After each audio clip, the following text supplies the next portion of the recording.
Trying hard not to fall. On the way home, you were trying to wear me down, down. Kissing up on fences and up on walls. On the way home, I guess it's all working now. Cause that's still too long till the weekend, too long till I come in your hands, too long since I've been a fool. Oh yeah. Leave this little name of mine, never knew another could cut this straight off. And it drives me wild. Cause when you look like that, I never ever wanted to be so bad. Oh, yeah, it drives me wild. You're driving me wild.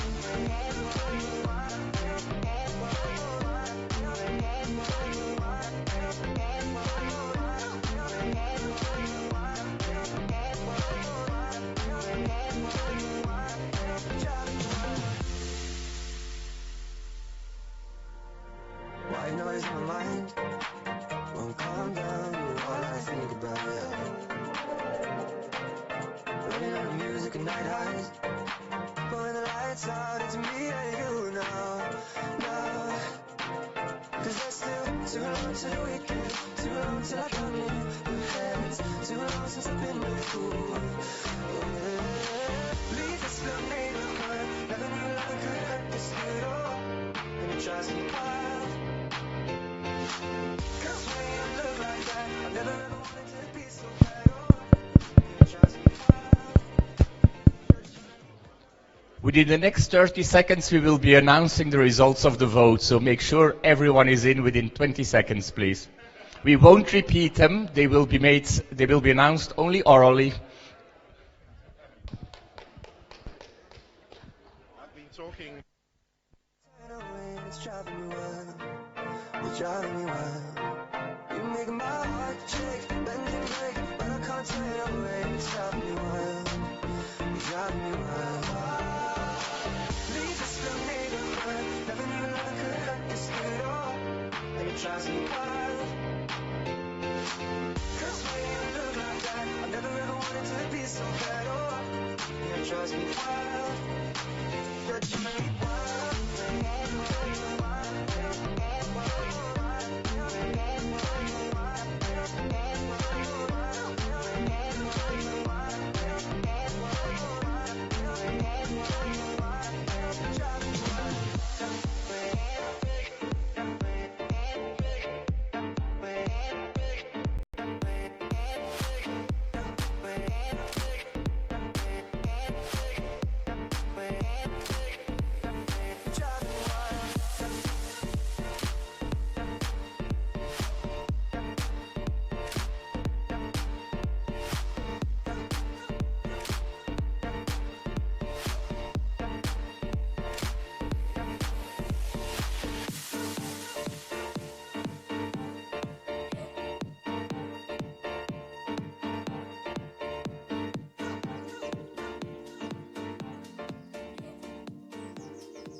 Someone sold you, the devil said you don't need your heart. In this world full of trouble and the madness won't stop. And they take advantage and they run for the hills. Cause life is hard. Swallow the pills, be lonely. I was the king but not the king. Cause I've been lonely, I've been lonely, I've been lonely. Mr. Righteous, even if I always been lonely. I was the king but not the king of anything. I've been lonely.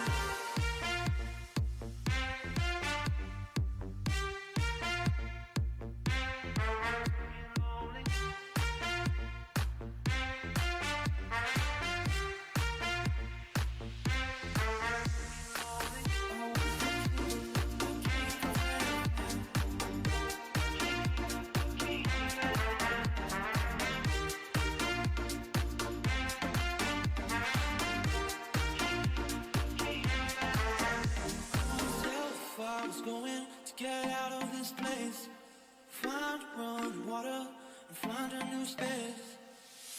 In my own town, I will know that deep inside we don't ever let go. I was the king and not the king of anything. Took a walk with an angel, cause she said she can't fly. I screamed out, can you forgive me? Before she said goodbye. I'll go into darkness before I try.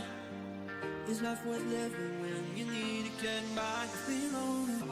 King, not the king of anything.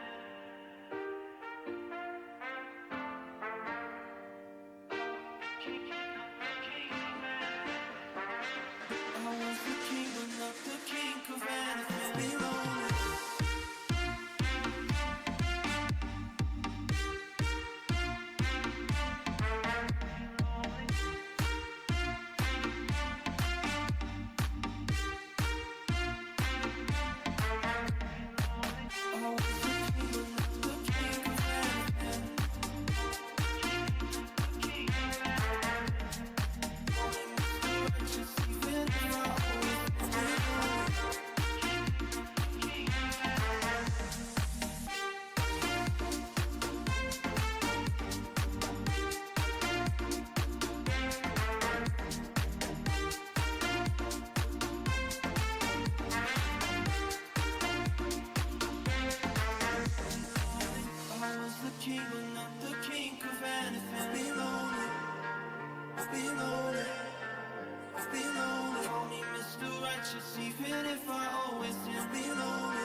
I don't know where it is.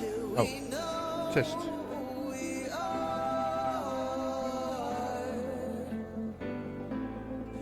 We keep dancing with our hearts. I don't wanna fall again. Please stop the time until I know who I am. I keep dancing with my.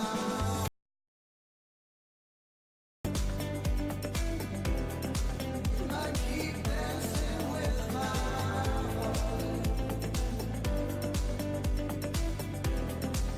I keep dancing with my heart.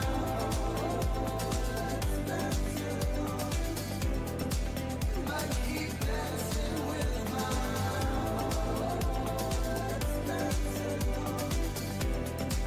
I keep dancing with my heart.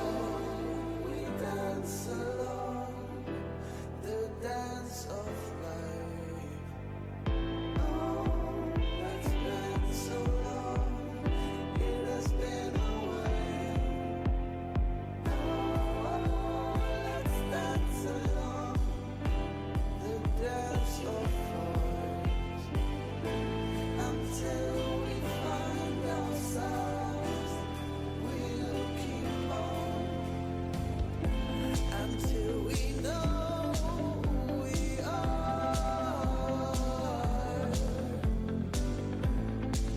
We keep dancing with our hearts. I don't wanna fall again. Please stop the time until I know who I am. I keep dancing with my heart.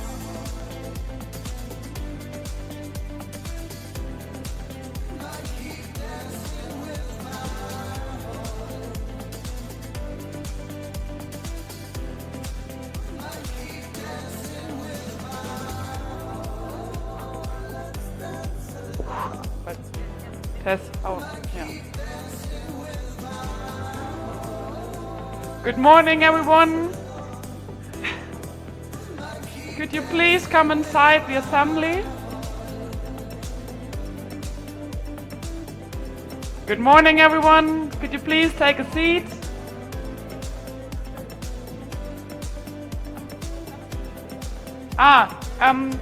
Can you please stop the music? Can we?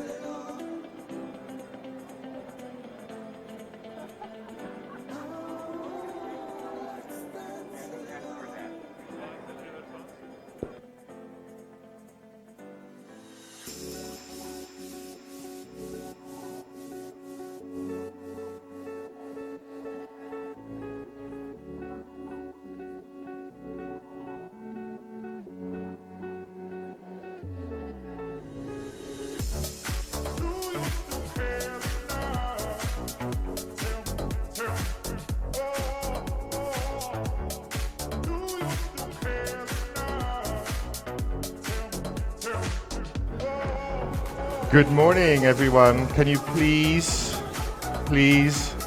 sit down?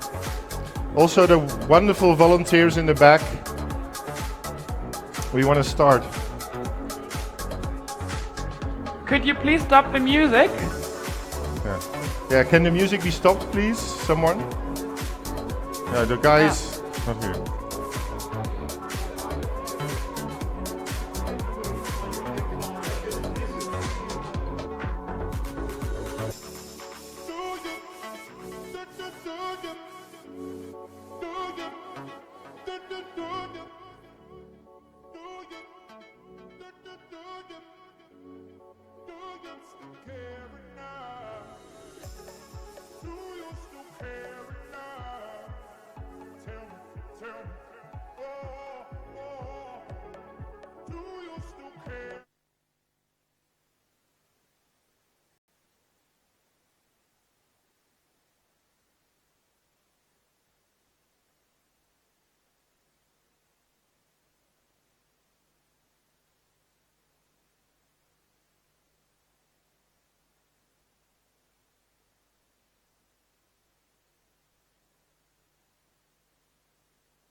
Thank you for that. Very nice.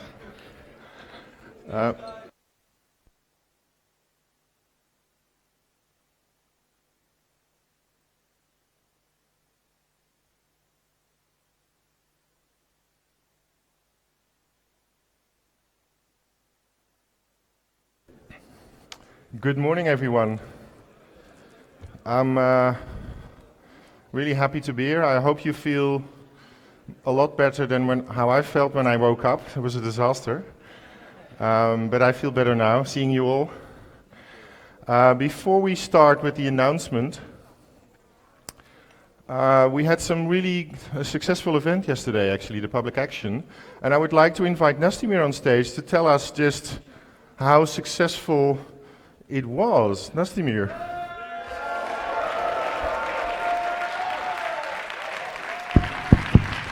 Please. Thanks. Hey, guys, amazing work yesterday. We got very good coverage in the media. We got 1 minute coverage on national television. I'm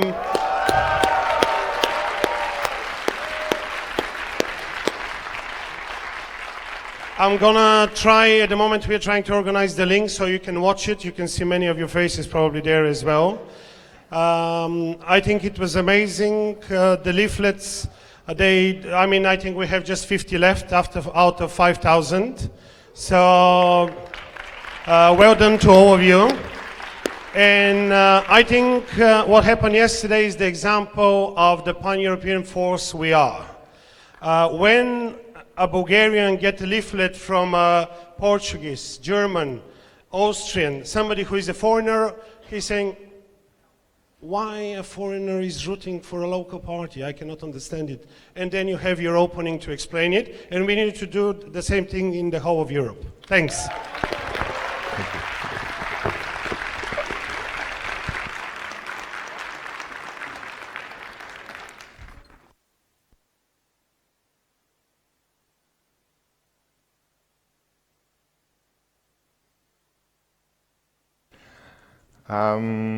We're getting closer to the moment of announcement of the winners of the board, which is exciting. But first I would like to ask all the people who are not a candidate for the board to stand up.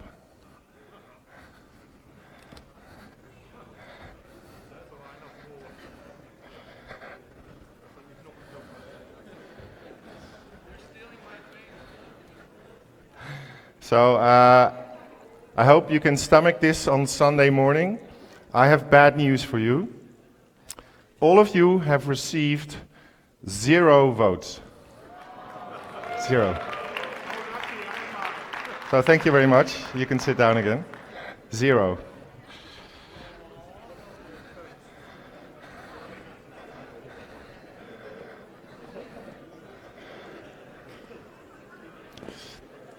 I'm going to ask a few questions to Antonia, who will, I think, stand next to me, if that's okay. And she will, I will first ask her, well, I'll ask her when she's here.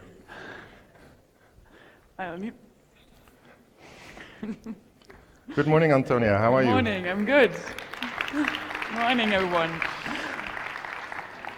What's it like to stand in the limelight? Awesome, love it. Wonderful.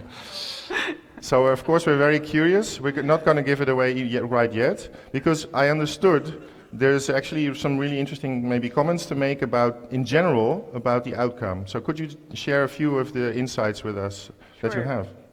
So in total for the board, the non-executive board members and the conflict resolution body, we received 688 votes.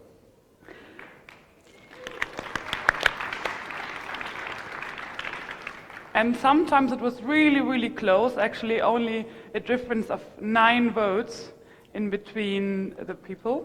So really close and very good work of everyone. Yeah. And then there's the fact that I think lots of people here in the room will appreciate a lot. We have now a board of 5 women and 4 men. Oh, yeah. And also a conflict resolution body of 3 women and 2 men.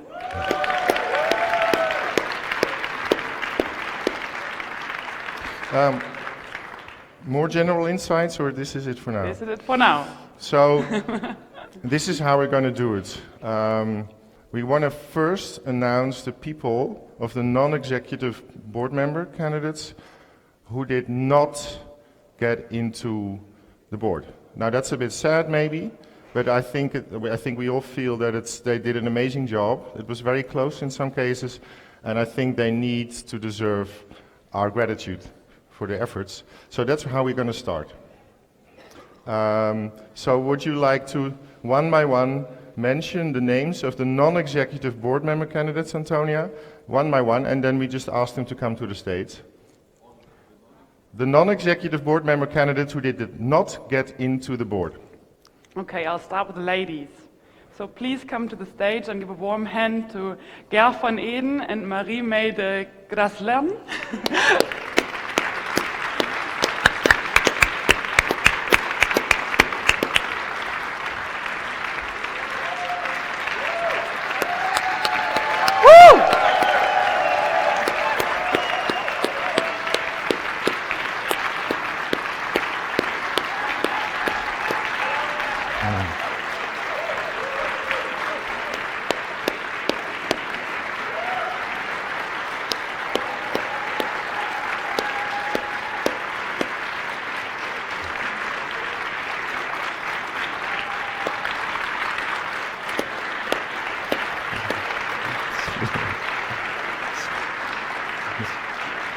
No. Thank you, amazing. And then please come to the stage and give a huge applause also to Nikumi Haltanassi, David Rakusülke, Daniele Rataya, Leonard Everwin, Louis Druneau, Fahid and Fahid Lamati.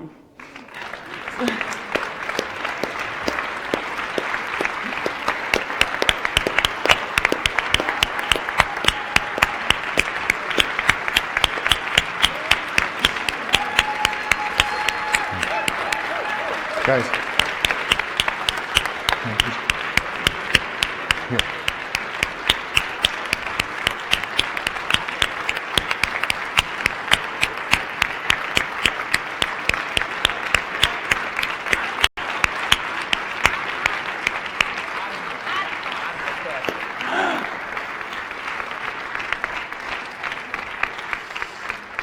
Great job, you guys. If people did count correctly, you might have noticed that one person is missing, because I've... No. No, no, no. I have only announced the 6 male candidates and we can only have 3 additional men on the board. So there's 1 person missing, which is Arno. But please give a warm hand to Arno as well. I don't get it. No, the thing is, there's 7 male candidates. What? No, I didn't know. Exactly. So Arno is part of this group, and yes, I'm sorry, I just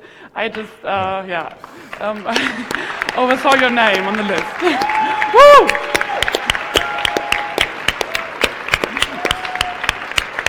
Now I will ask the other non-winners to come to the stage before you continue with the names. And now I would like to ask the candidates for the Treasury and for the co-presidents who did not get into the board to join us on stage.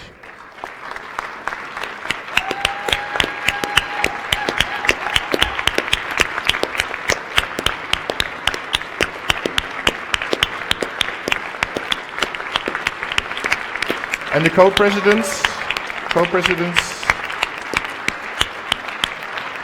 I don't have the names of them all.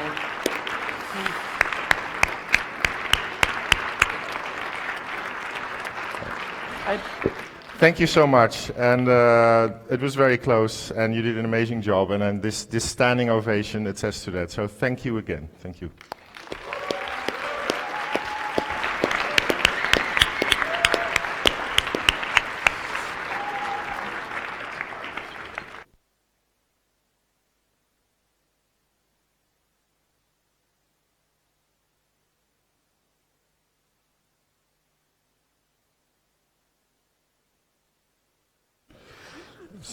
So there's still 1 person we didn't announce, but now we're just going to announce the winners, and it will become clear who the other person who did not get into the board is. It's a bit complicated, but this is how I understand it. So very sorry. For 1 person, it still has to be disappointed, but I don't know why. No, now we are good. No more disappointments.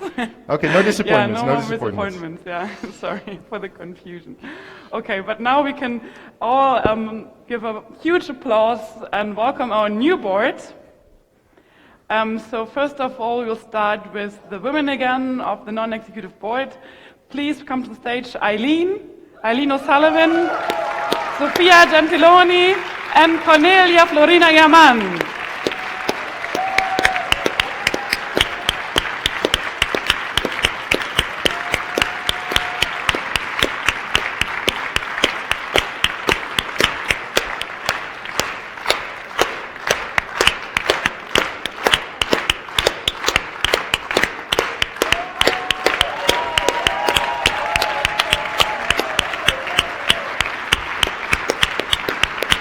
Yeah!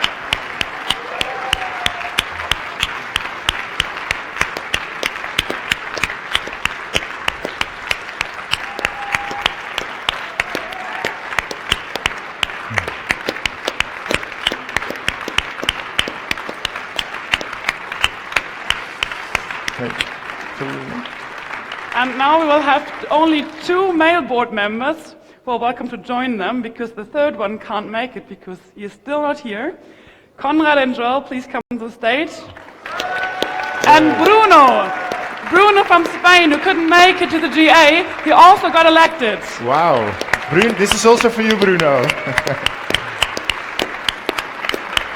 I hope we can have some live stream. Is this live? Okay. I hope so. Yeah, I hope it's working. Bruno, this applause is also for you, wherever you are.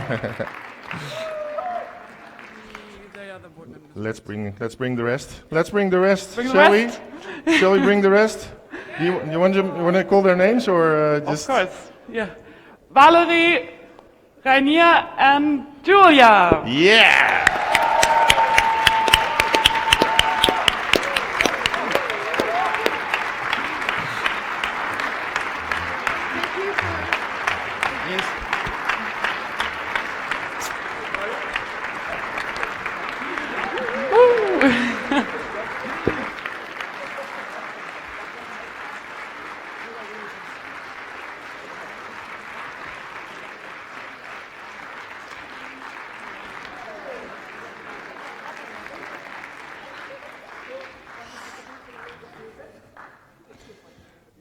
please stand into the light.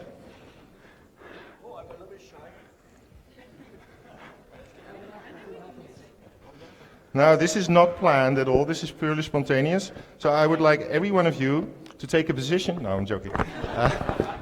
To maybe to say 1 or 2 sentences, and then to give the microphone to the next person.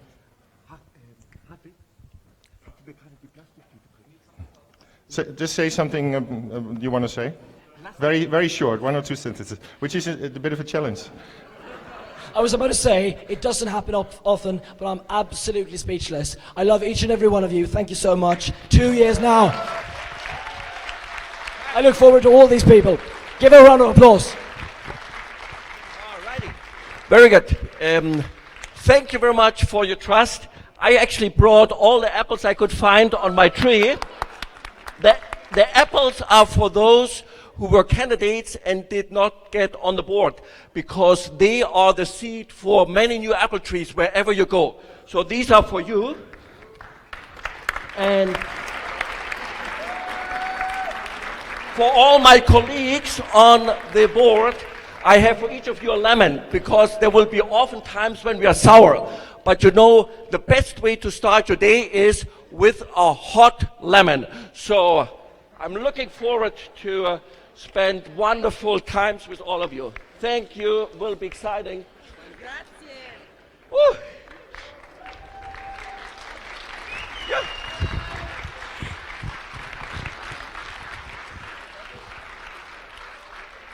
So Volt is clearly up for a lot of surprises, and I think this campaign really resembled that. We are not just a normal party, and I'm incredibly grateful to have been able to run with all these amazing candidates who all did such an incredible job and really re-energized the European spirit everywhere in Europe. And thank you everyone for your confidence. Thank you so much.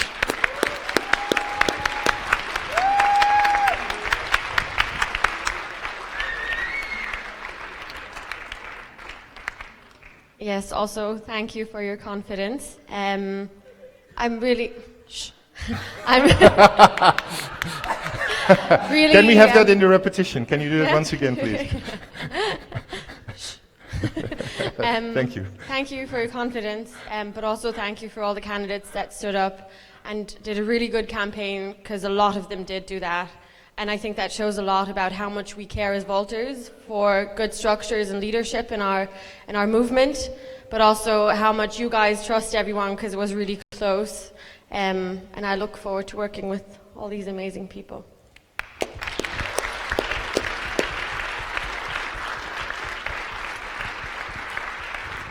Thank you once again to everyone. Thank you for coming here, and thank you for those that are watching live. I think it's really an honor to be working with these people and get to know them also better on a personal level, because I think this is what makes it also fun. And I really do look forward to working with a lot of you out there and making sure that we really can continue in being accountable and preaching what we really want to commit to. Let's become sustainable, guys.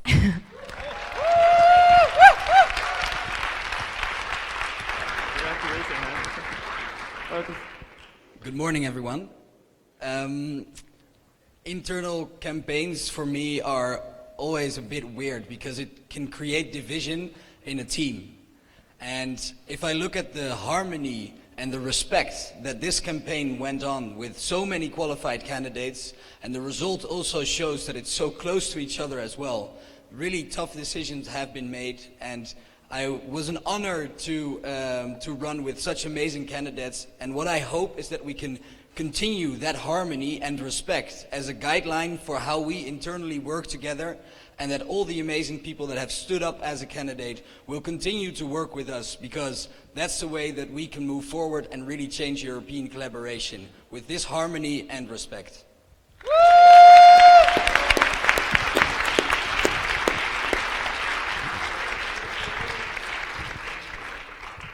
Thank you, guys. Yesterday I said, I left you with an image. We are all artisans. There is an artisan inside each of us. So please, let's work together and let's enjoy. Thank you.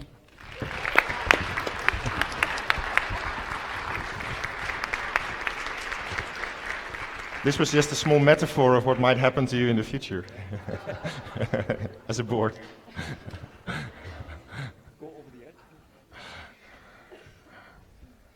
Yeah, it's difficult. My mind is empty. My heart is full. And I'm really happy to be here. And thank you all. It's amazing to be here. Thank you.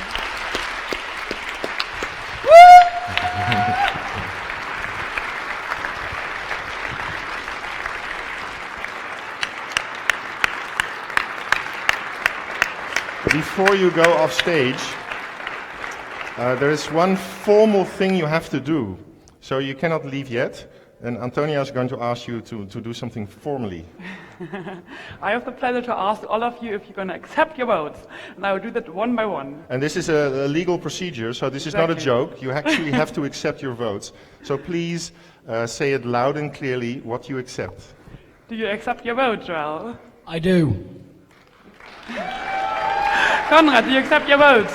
Yes, Woo. I do. Valerie, do you accept your vote? I do with pleasure. How about you, Eileen? Do you accept your vote? Yes? I do, thank you. Julia, do you accept your vote? I do. Rainier, do you accept your vote? Yes, I do. Thank you. And Julia, do you accept your vote? See, I do. See. And last but not least, Cornelia, do you accept your vote? I'm honored to do. Thank you. Dear voters, our new board!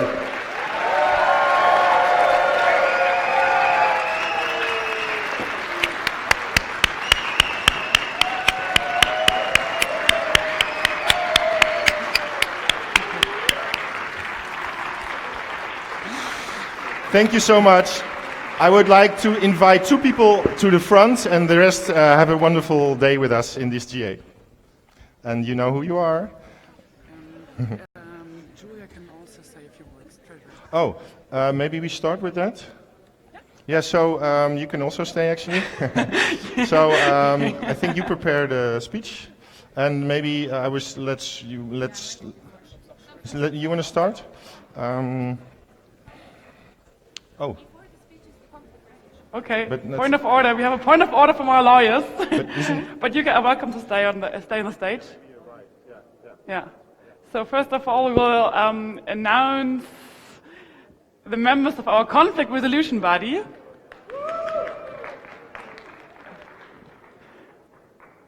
And as you can see, I'm badly prepared. I need to look at my computer. So please come to the stage. First of all, Christian Fortmann. Then we have Jakob Reinecke, Marine Pousolet, Prolentina Giovanna und Valeria Barale.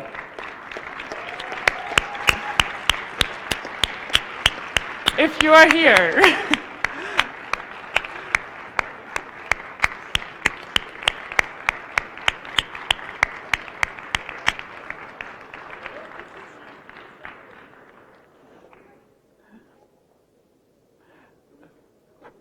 Any formal procedures with this new conflict resolution? I'll ask you if you accept your vote as well. Do you accept your vote? I accept my vote, thank you. Thank you. Do you accept your vote? With pleasure. Yes. Thanks. Do you accept your vote? Yes. Thanks. So we have two of the two men here and one of the 3 women of our new conflict resolution body. Let's all hope that we don't need you that much. Thank you very much. Thank you. Yeah?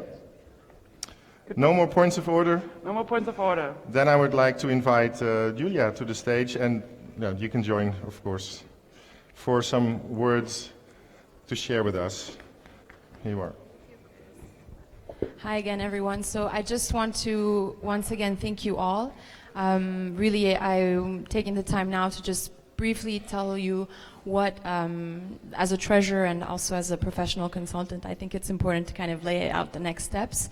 And really, I hope that I will be collaborating with also the other great candidates that we're running, because I think there's so much talent and so much skill.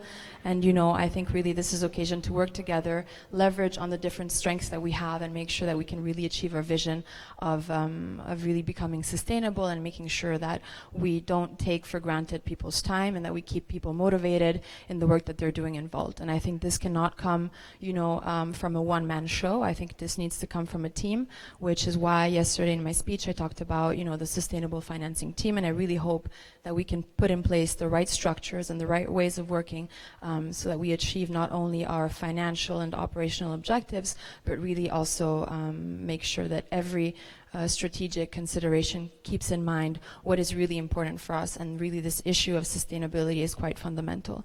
So in the next, let's say that the plan for the next moment is really to make sure that we have a great team that takes charge of working together in becoming financially sustainable, putting the right structure in place, the right processes, and I really hope that I can count on you, those of you that are really eager to take part and support me in this journey. Please do not hesitate to write to me, and we will find a way so that we can accommodate all the skills that we have in this unique organization, and really unlock what we have now, so that we don't miss any opportunities for the next 2 years and the next elections that are going to come up. So thank you so much again for your trust. Thank you. Thank you.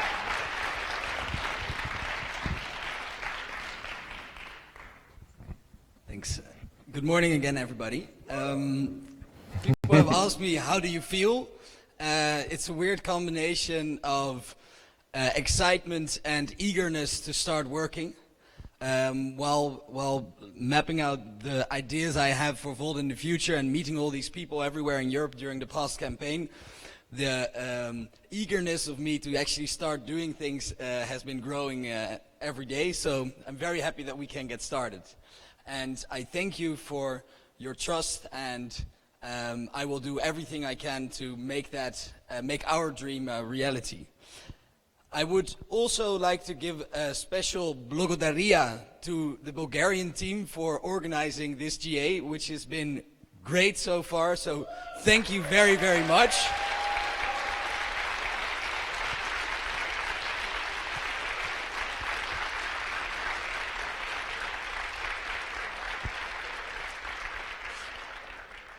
And I would also like to specifically talk about Omri a bit, because I think he is an amazing person, and the endless energy he has put in his campaign is an example for what I hope Volt and Volters to be like.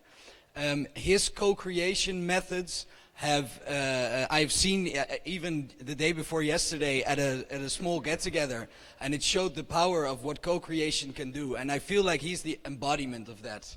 If you talk about community organizing and social innovation, he's the person that really thought about it, lived it through, and tried to make that a reality. And it was such a close call that I know that that's also what a lot of people within Volt want, and I think we should do everything to integrate that.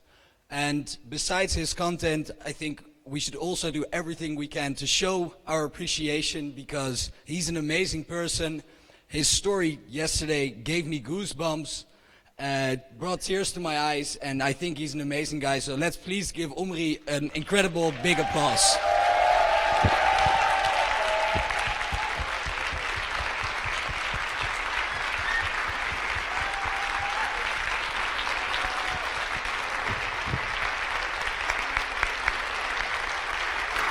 Is Omri in the house? Okay. I don't know if he's here. But please.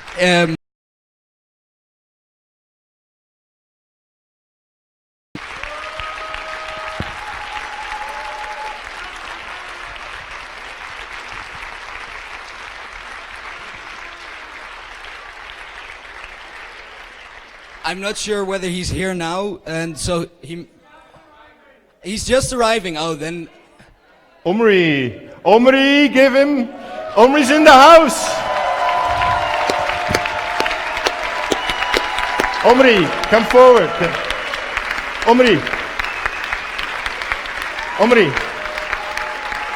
can you come forward?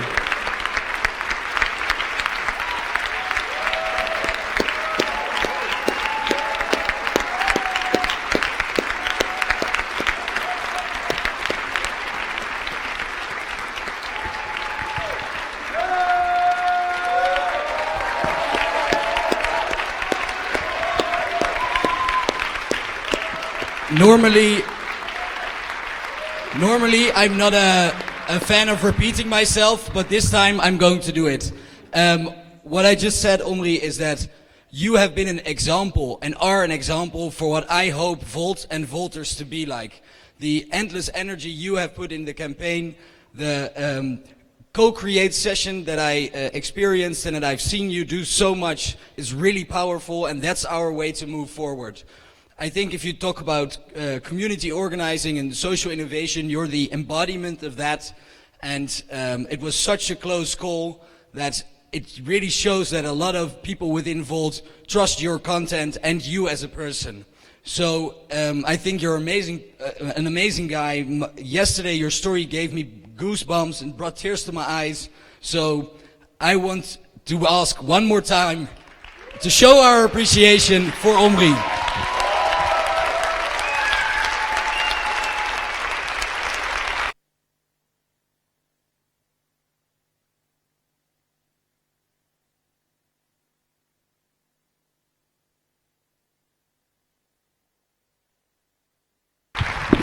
Thank you all very much, and congratulations to the new board. Please do us proud. Thank you very much. Thank you.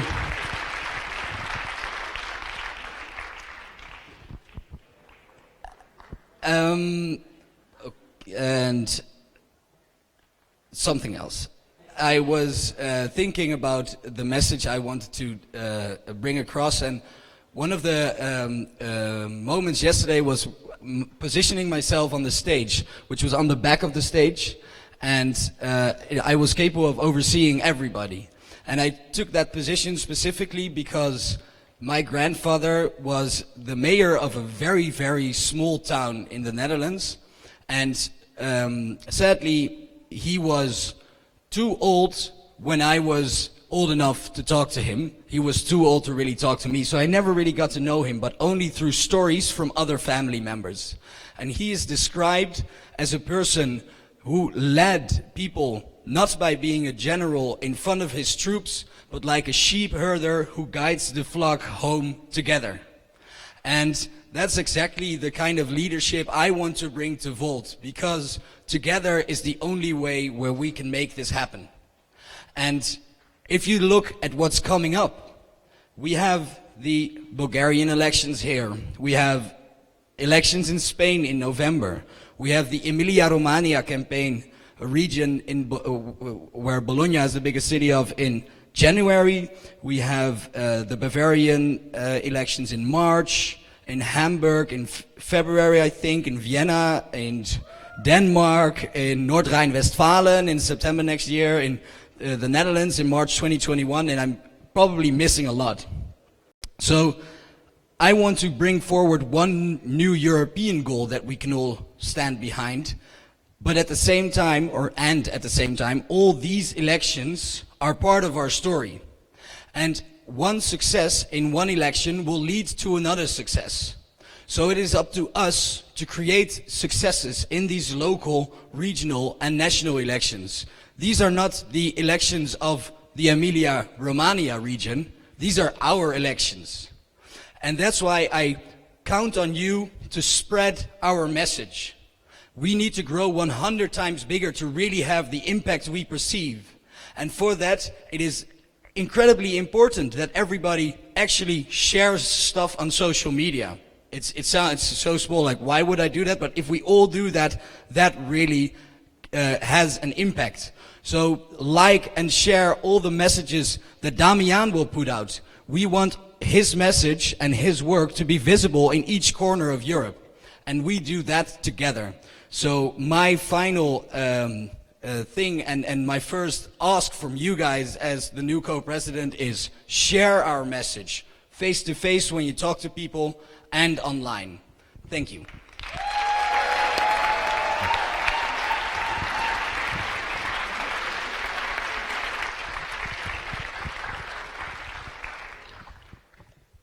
So everyone, thank you very much for your confidence. Yesterday evening, when we all received the email and I looked at it, I was really humbled by the confidence that I received and by, by the trust of you. And I'm super energized and, really looking forward to tackling the challenges of the next 2 years together, all together with you and working with each and every one of you. At the same time, I have to say, there's Rani already said it, there's different feelings that you get, and the one thing is wow, what an amazing opportunity to do things together and enable so many different ideas in our movement of our people, the talent that we have together to achieve our shared purpose. The other thing, though, there's a huge amount of respect of the work that is and of the challenges that are awaiting us. And so I have to say it cost me quite some courage to actually say, let's do this. And so I think it is amazing to see that over 20 people in our movement took this courage as well and said, I want to pick up the responsibility. I want to be there for this movement and really do things together as Europeans.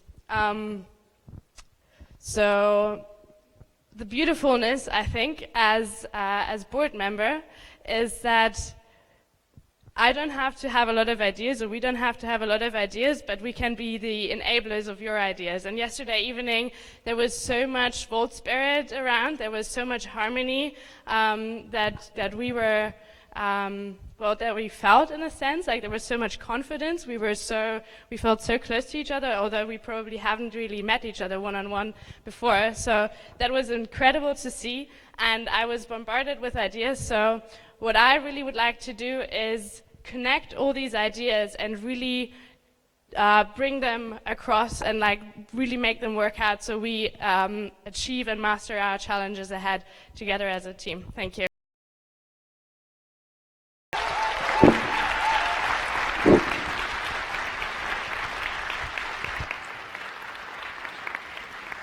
Ladies and gentlemen, our new treasurer and our new co-presidents.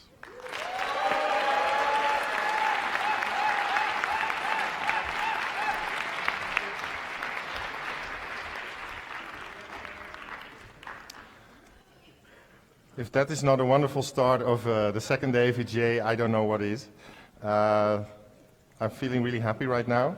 And I'm also happy actually to be able to give the word to our chair, Antonia, for the next part of the program. Thank you. We are now moving into a formal part of the session again, and as announced yesterday, we will continue with the discussion on the budget. So, first of all, I propose that Mihaela and Chris come to the stage. And I think since they explained everything yesterday again, maybe we can have the slides on their presentations again on. And we will continue right away with the discussion. A few words on that. Thank you all for sending your emails, and thank you for your understanding that they did not want to keep looking at emails all night long, so they prepared the questions they received until last night and can share their answers with us right now. But of course you will all have the chance to ask questions here in the assembly as well. And with that, I think I give the word to you guys so you can share your answers. While we're getting ready, can I just say a few words? Morning everyone, it's good to see you here, ready for this discussion. I just want to say again, congratulations to the new board, because I didn't have the chance to speak to all of them personally, and good luck. And about the budget. So for the course of last evening, a lot of people have come and asked a lot of questions, which is absolutely great. And I want to make a couple of clarifications, because I think these are questions that are on a lot of people's minds. So we need to clarify them in a wider audience. First and foremost, I want to stress what I stressed yesterday again.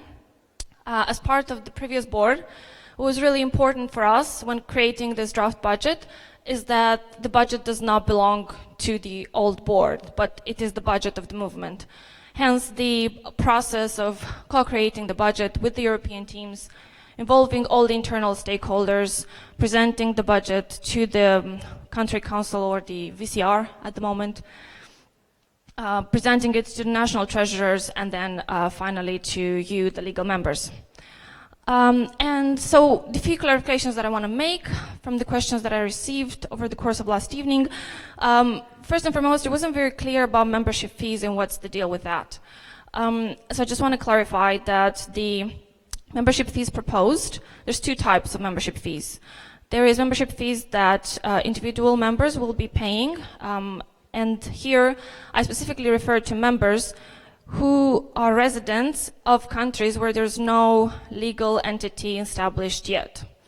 If, however, you are a resident of a country such as Germany or Netherlands or Italy, where there are legal entities, you will not be charged anything extra. The way we envision this to work is that a proportion of what you're already paying will be given to Volta Europa. Second question that I'd like to clarify. A lot of people have come up and asked why we don't have any provision right now for salaries and or reimbursements. And the answer for that is very, very simple. Because at the moment, Volta Europa cannot satisfy a concept such as that is called going concern. What does that mean? Is that when you employ people, when one organization employs people, what it effectively does, it creates a liability for that company.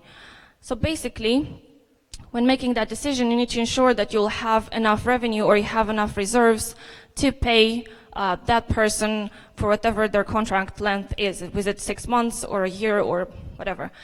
And because Volta Europa right now has a very volatile income, so it's very difficult to protect. That's why we have not made this decision, or it's not advisable basically to make this decision, because you're effectively putting Volta Europa at risk. And with that, I'd like to kickstart the Q&A or amendment session.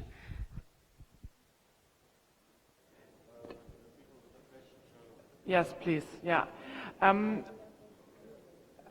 So we have received a couple of emails until last night. Do you want to answer these questions here in? We can.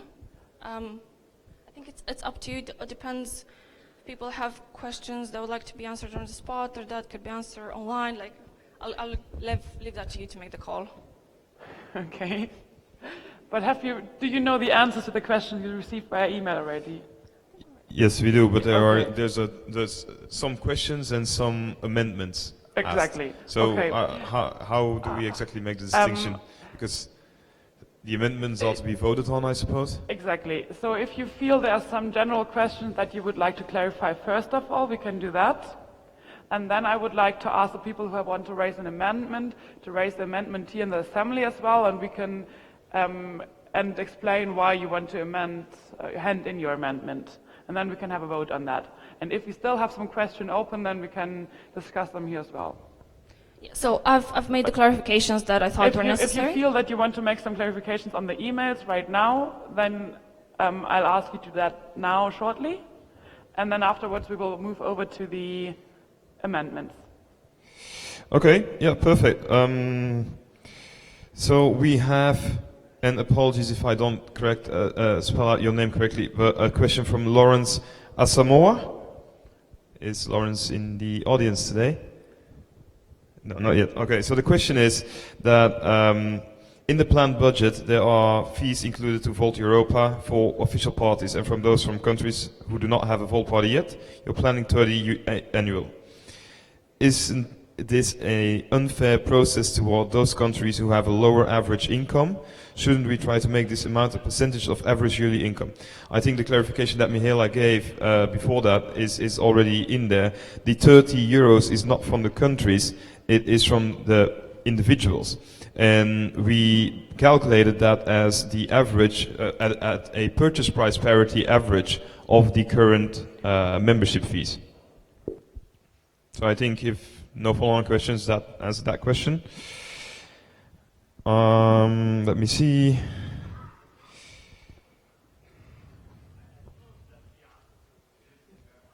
Please speak up. Sorry, Can't hear nor see you.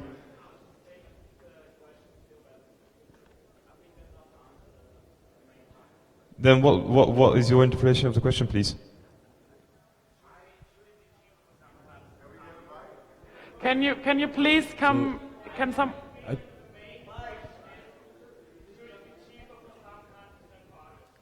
Well, by taking into account the purchase price parity, we already did that. So can I just add? This is done purely for simplicity, because it's actually the first time Volta Europa would enforce membership fees, and there's a lot of work that goes in the background with that.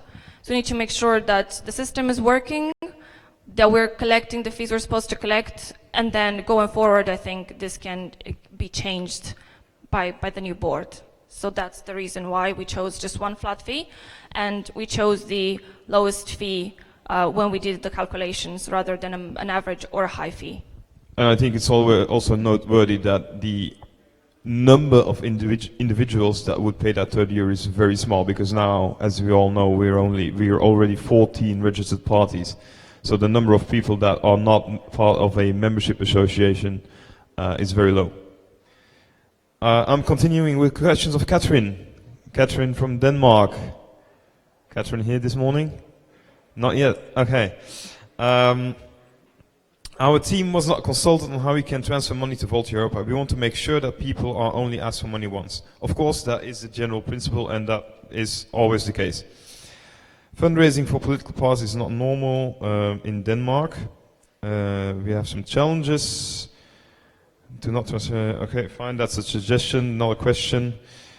Can national teams seek for Volta Europa to pay for certain things like transport costs, flags, prints, etc.? That is a question that we've been trying to answer. Up until now, we haven't found the right legal title to transfer money to countries that prohibit donations from a European body to certain costs. Do the European level envision supporting local elections from a strategic point of view? I fundamentally reject the notion that 2020 is not an election year. We said that it's not an election year for the European level. The local elections, as we said, we cannot support that from a monetary point of view. We do, of course, can work together to raise brand awareness for Volta Europa in that country. Can I just add here a couple of words? The vision for how Volta Europa would support national elections is particularly through IT infrastructure and data analytics. These are teams that we want to centralize at the European level, which will then support the local level with information and data necessary.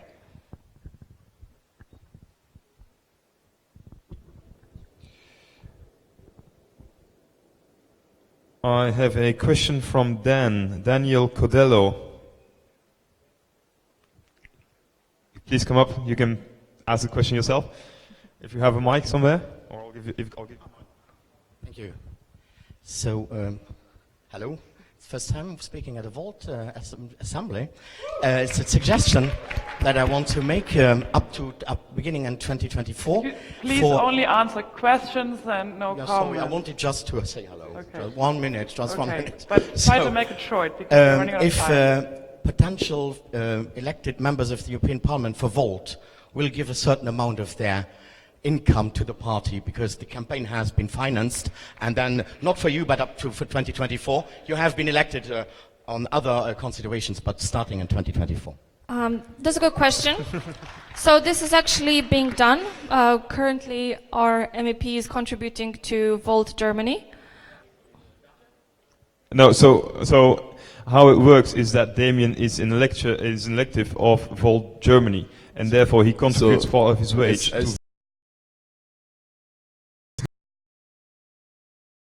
I will split my contribution potentially half-half. I'm not quite sure for the percentage yet with the European and the national level. I think it depends a bit on the, let's say, the degree of need of the different levels, but that's definitely being done.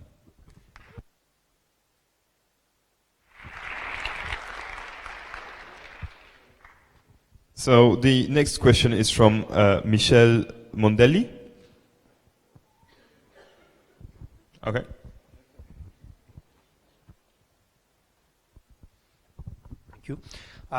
Just want to ask for the budget for the IT tech, which kind of analysis have been provided for this sum and for the different kind of expenses? So the IT budget proposal is actually very detailed. So we have a lot of historical information to build up on, and we have an amazing legal lead who's very proactive in understanding the needs, finding the best way to fill those needs, finding quotes, finding actually sourcing people who would be willing to do the job at the reduced rate. As I'm sure most of you understand, this is actually very cheap for the market cost of IT services. But yeah, so the I think we showed it last night, but yesterday, but I'll clarify again. The three major expenses when it comes to IT, so we will invest in our vault.team database, which is virtually the database of our members, who has access to it, what information we can keep on there, and how can we use it, and how can we communicate with them. Second part is in Vault development, website development. And that again is all the websites across all the countries that we're present in. And then the third part, so we still have costs, because right now we're using Nation Builder, which I'm sure Philip can provide more information of how they all work, how they integrate, but we're still paying a fee for that, and we're planning on finalizing that contract so we can then move with our own in-house infrastructure. Yeah, so that's the main part. I think third are of course some running costs like hosting service on Amazon, or the Zoom call that Vault Academy uses, that are running costs that we need to keep paying as well. Yeah, they're minor costs, yeah. Does that sufficiently answer the question?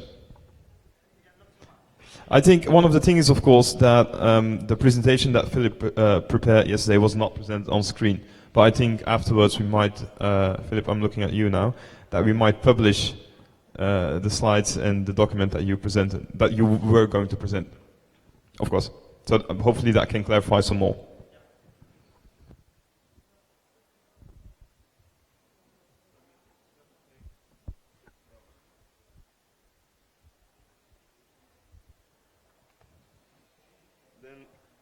So the next questions come from Thijs Schaap.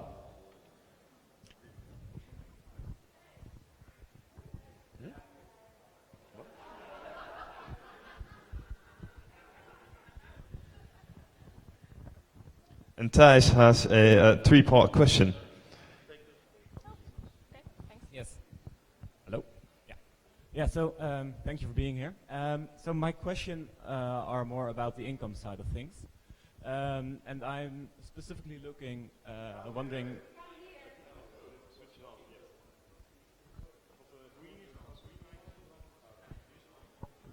Hello? Yeah, okay. I thought it was working. Okay. So my question is about the fundraising side of things. I hear some Dutch laughs. And I wonder, how are you looking at the balance between fundraising at a local, national, and European level, first of all? And second of all, how does the current budget reflect your vision on this? Okay, so we clarified this yesterday. I'll try to answer today as well.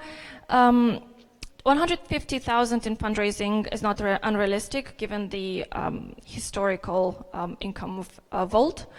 One thing, but the current challenge into actually achieving this target is the fact that the national member associations are fundraising themselves and a competition is created.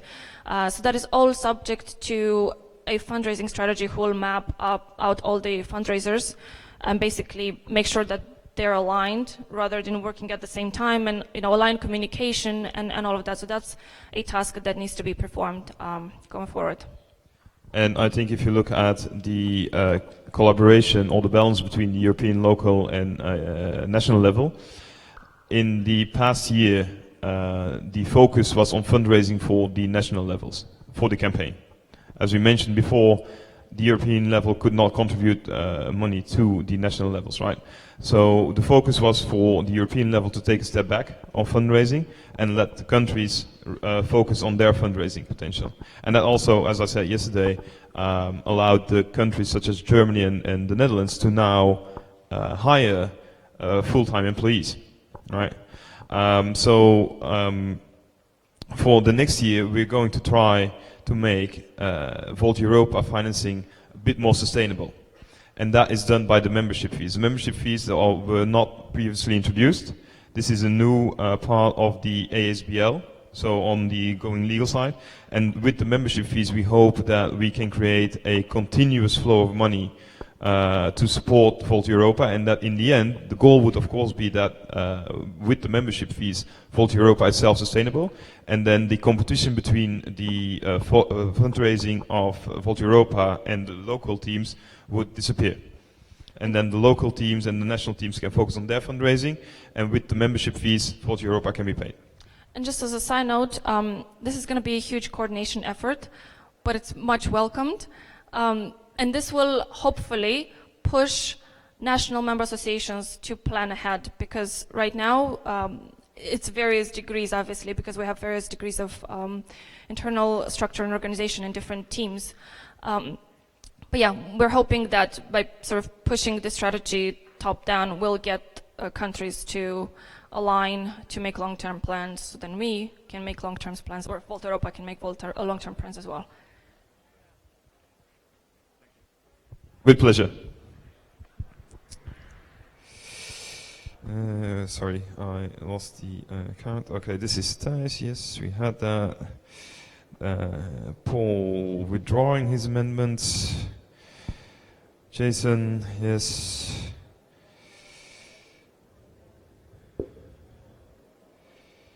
So we have a question from Luis Nombriel Lucas.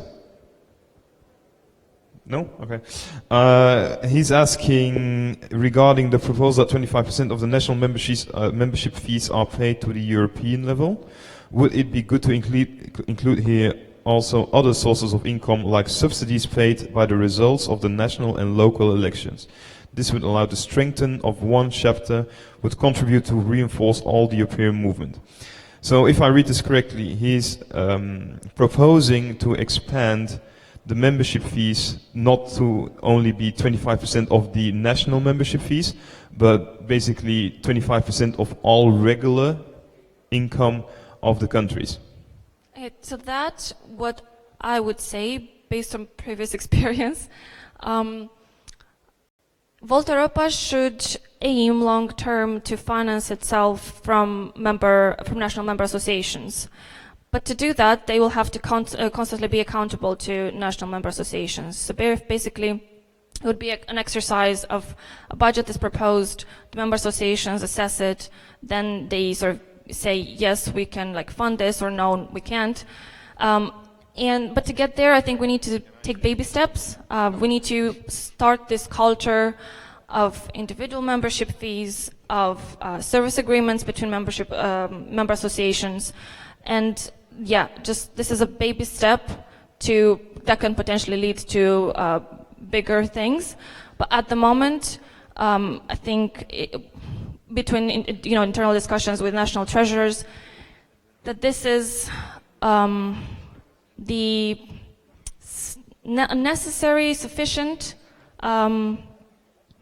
income proportion that Volt Europa can ask from national member associations. Michaela, if I may, this proposal also is the annoying aspect to be completely illegal, because you would be speaking about public funds that are paid by a national authority to a national party, which of course needs to account what these funds are intended for. And of course these funds cannot be paid to a foreign legal entity, which would be Volt Europa. So we cannot consider this proposal because it's illegal. So that's why we have lawyers in Volt Europa to check and balance. So I have one final question from Guido Silvestri. Not here? Okay. you?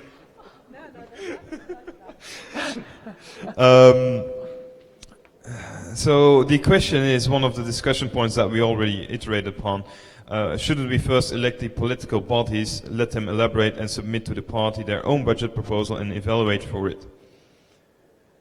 I think the answer to the question is that in any normal organization, there's a financial year, and that the people in the daily operations need to adhere to the going concern principles of having that financial year, which means that you always need to prepare a budget for next year, and that we are now at that time to prepare a budget, as we are in April that we would do the audit. And therefore, the current board can still deviate from that budget and can propose any revised budget in the course of the year or revised forecast or anything, but normal good financial principles state that you need to have a going concern budget whatever year it is. So if it's a board election year or not a board election year. Okay. And these are all the questions that we received. We also received 2 amendments, and I'll deviate to the chair for the amendments and the official part. So, oh, sorry, we have 2 more questions. Exactly, I was going to ask if there are some more important questions in the room before we move to the amendments. So good morning. I also provided you the question yesterday by mail, and you didn't read it out. So my question is, Michaela, you told about that we only accept donations by individuals. In Germany, there was during the campaign an exception by companies. And which rule is the highest one? The European one, the national one? Okay, so the current Volta Europa policy, a donation policy, says that it's sort of encouraged that donations come only from physical persons, but it's not excluded that we receive donations from organizations and companies. From memory, I don't remember exactly, so I might be mistaken, but I think we have a clause or an article which says that if we receive a donation from an organization or company, it has to align with our views. So basically have regulation for such donations. I think our lawyers could answer this as well from a legal perspective. Yes, just simply what we were trying to explain also by Christoph is that we're not Europe and member states, unfortunately. We're just different legal entities. So one cannot prevail over the other. Since we are an incorporated association in Belgium, simply Belgian law should prevail. And if I may just add something, this is actually the challenge that Volta Europa has. Whenever making internal regulations and policies, it has to always be mindful of all national laws of all the countries that we're present in. And that's why if we had a policy maybe a year ago and it made sense for the countries that were part of that period of time, it may not make sense now because we have 14 national parties. So then, of course, they all need to be constantly improved. Leo, do you want to? Well, I just wanted to add that we actually changed the donation policy, I guess that was in spring, when I asked the European board to particularly add an item that allows us to accept company donations, and that was for the reason that even in last year we were accepting donations in kind from companies anyway. So that was just to sort out any unclarities, and from my point of view, Volt Germany is completely in line with Volt Europa's donation policy. And just for the people in the room and the people at home that don't know, Leo is a treasurer from Volt Germany.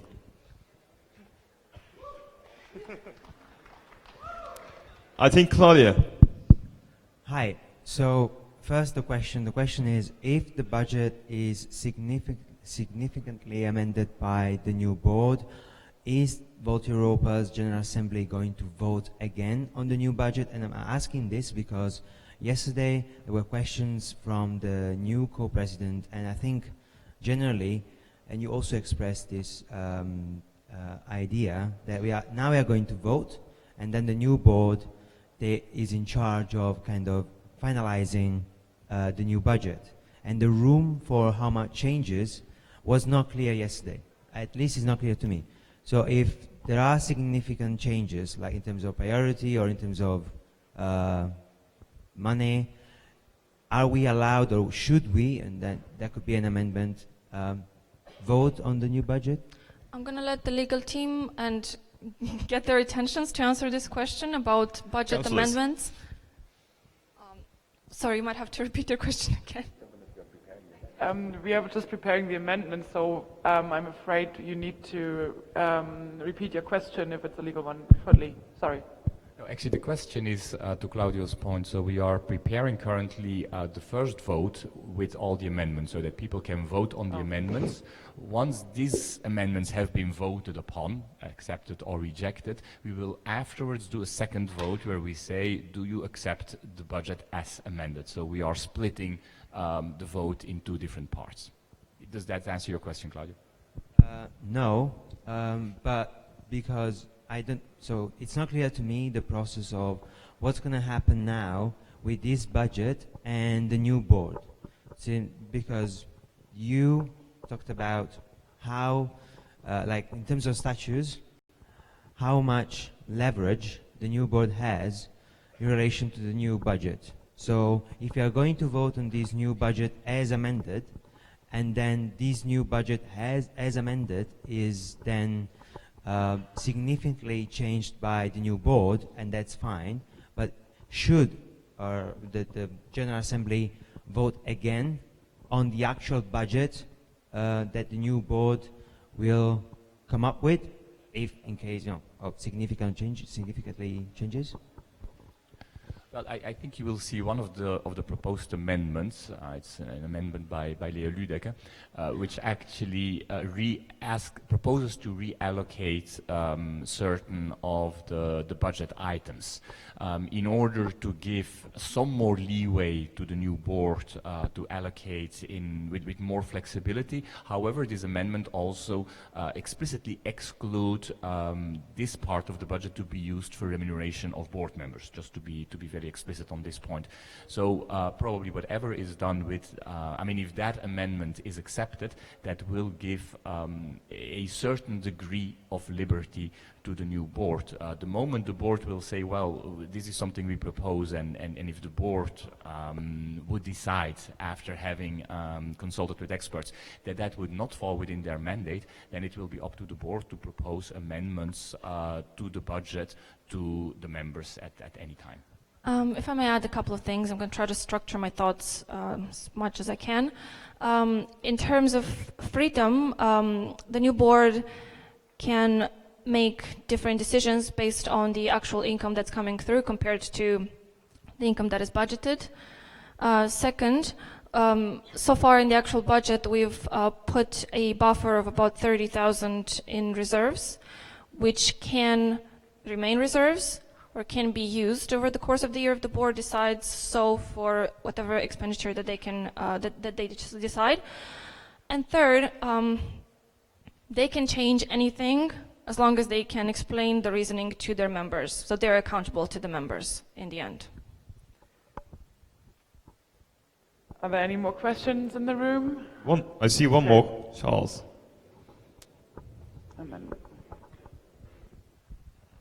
Good morning. My question was with regards to the contribution of membership associations that already have membership fees. So you mentioned that Vote Europa cannot help financially countries that are running in local or national elections. I was wondering if you had considered the possibility of making the 25% contribution adjustable. So depending on whether or not a country is running in local or national elections, the 25% could be lower or higher for countries that are not. So you mean adjustable in percentage per country? Hypothetically, making the percentage lower for a country that is running in national elections, and the 25% would, or higher, would be for countries that are not, Okay, which would help them financially to if run. I may, that's a good question. has actually been brought up by a couple of people as well. The answer to that would be as follows. This is actually one of the changes that the board can make over the course of the year.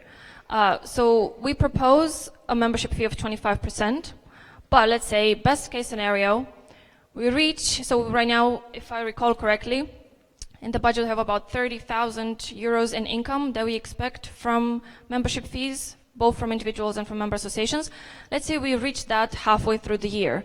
Then the board would have to sit down, look at that, and see, okay, what do we do now? Do we continue to receive money from member associations? If yes, then they have to have a conversation with the member associations, meaning that they have to propose additional, like how would they spend this money wisely, and then get approval for the member associations.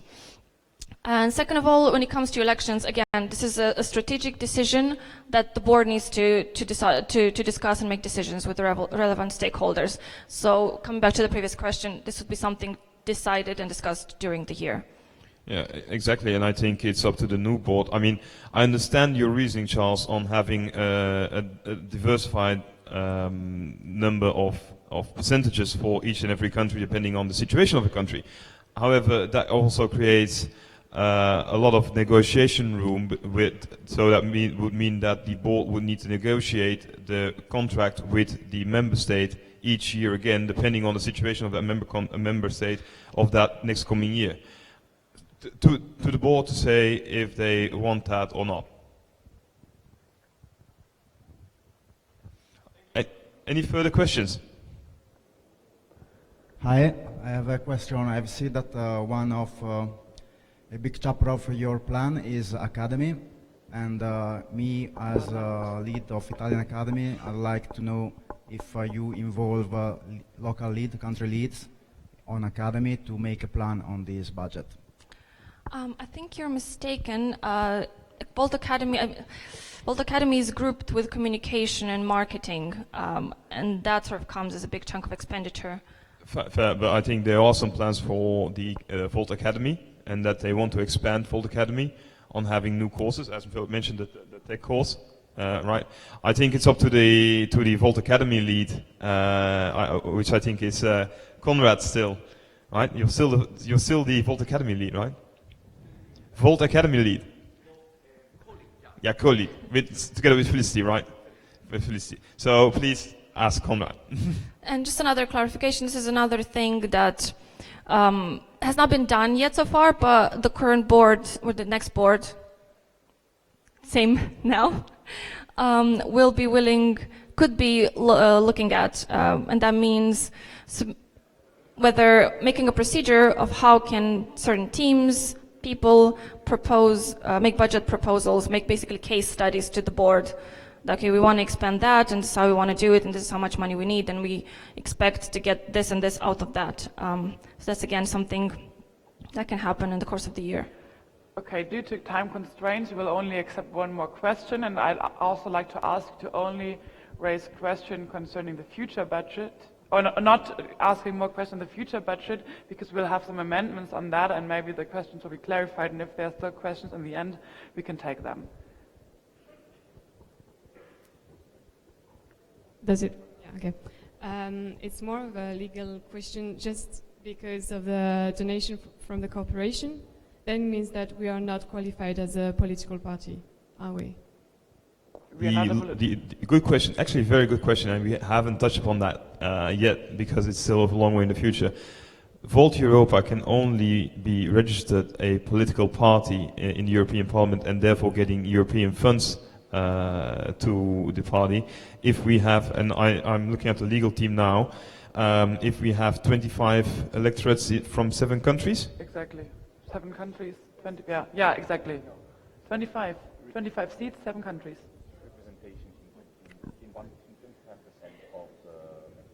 Maybe it's easy if I let him answer. So it's in Stefan. So in order to be able to register as a European political party and therefore get funds, we need to have representation from 1/4 of the European countries. So from 7 countries, we need to have representation either in the European Parliament, in the national parliament, or in a regional parliament, irrespective of the number of people you have. But you need to have these representatives from these countries, and then you can register. Okay, sorry, my question wasn't that. Is that under Belgian law, are we considered as a political party or not? No. Okay. No. Okay. We are not a political party. We are an association. Okay, thank you. Over to the chair. Thank you. So we have one amendment handed in by Cyrus from the Austrian party, and he's asking to postpone any votes on the financial contributions of the member associations to a later stage and have this financial item excluded from the budget temporarily. The problem is that we were never planning to have a vote on that contribution. There's only a vote foreseen on the fee of the member for individual members. So that's why we asked him to come to the stage. I don't know if he's somewhere in the room, so we can only accept the last part of his question, to accept the financial, to exclude this item, the question on the contribution of member associations from the budget.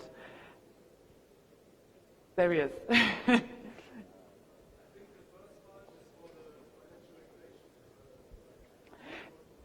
Exactly. So we have not made any rules on that, and I think that would be at a later stage. So there was no.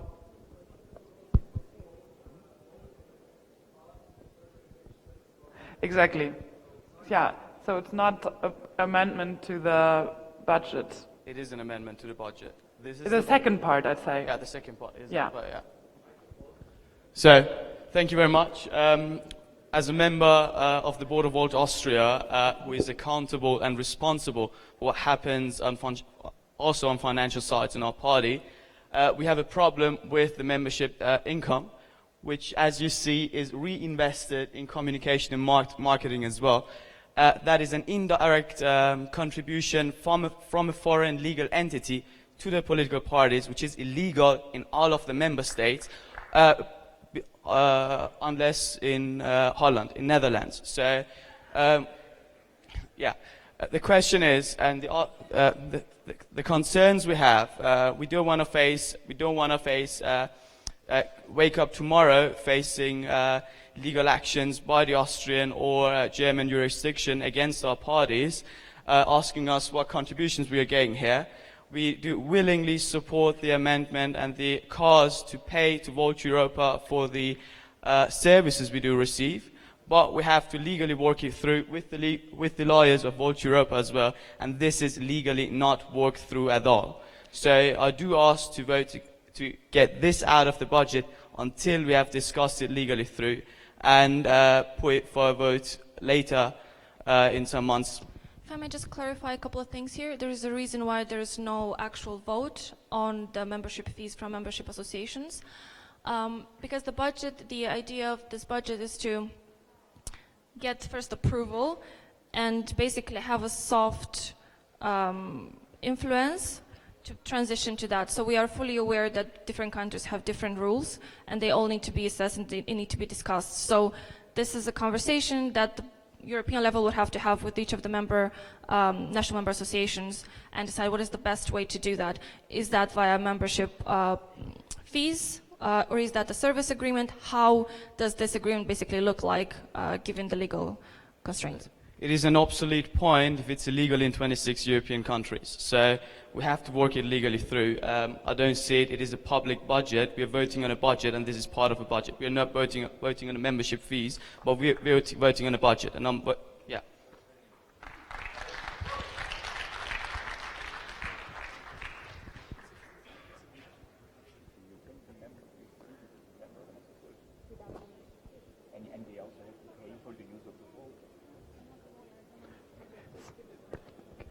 Our legal team would like some clarification on that again. First of all, it is not illegal for a political party to be member of an.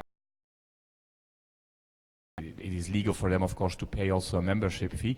Secondly, there is also financing possible as royalties for the use of the Volt name, which will be owned by Volt Europa.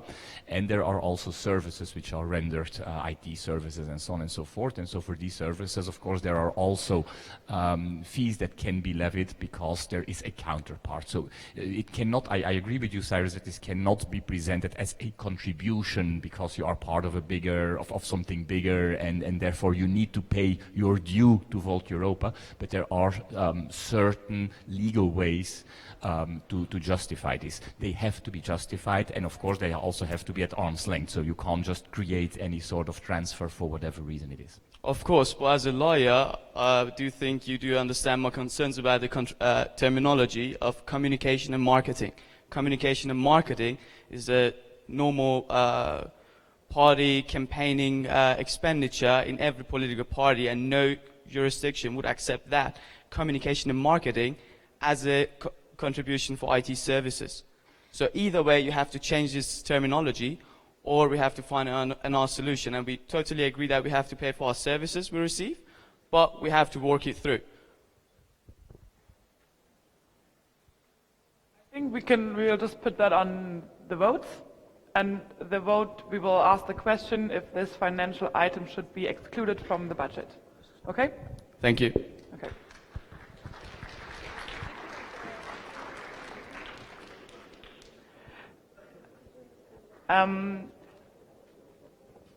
I think if we were a formal political party already, then we would be voting on this amendment already, but we are listening to the second amendment introduced by Leo. He is waving at us and... you have a question. Okay, sorry, yeah. So just to clarify, we are voting on an income that is 15,528 euros lower than currently presented, because that also has an impact, obviously, as we are only changing the income side, as I understood correctly. This also changes the balance of the budget, and I guess we should be aware of that. So yeah, thanks. So that was a comment, okay, thanks. Any more questions on this one, or can we will move then to the next amendment and do the votings all together? I know that is not the right procedure for proper political party, but we are still not at that stage, so we can do freestyle. We can freestyle a little bit, and I'd like to ask Leo to explain his amendment. Okay, yeah. Maybe there's a chance that we just put it on the screen.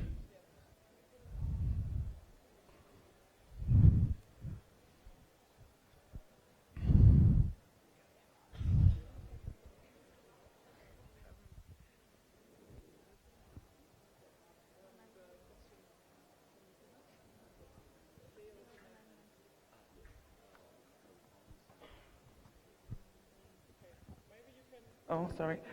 It will take some time. We are no. Okay, well, let me start while Exactly. you're trying to do so. I guess we already had that discussion, at least partly, after one of the questions. And my amendment is with regards to giving the newly elected board more flexibility with their own priorities. And my point is that although I see that the current budget from a technical point of view is reasonable, and there's an valid calculation behind it, a budget also has a very high impact on the strategy and the possibilities of the new board. And it's not only a financial instrument, but it's also like the frame for any political or organizational action that the new board wants to do. And I was in the same situation 1.5 months ago when our new board in Germany got elected, and I thought, well, okay, that's kind of, yeah, it's kind of difficult that I, as old treasurer, like set a frame for the new board just before the new board gets elected, and I might limit what the new board wants to do, even though I might not even be within the new board. And I guess we right now have the same situation, and thus I would propose the following, that we reallocate two current budget items to a new budget item, which is called strategic costs, and this budget item shall permit the new board to set their own priorities with a certain degree of freedom and flexibility, because otherwise they would just have to follow the agenda of the old board until the point when they propose a new and revised budget.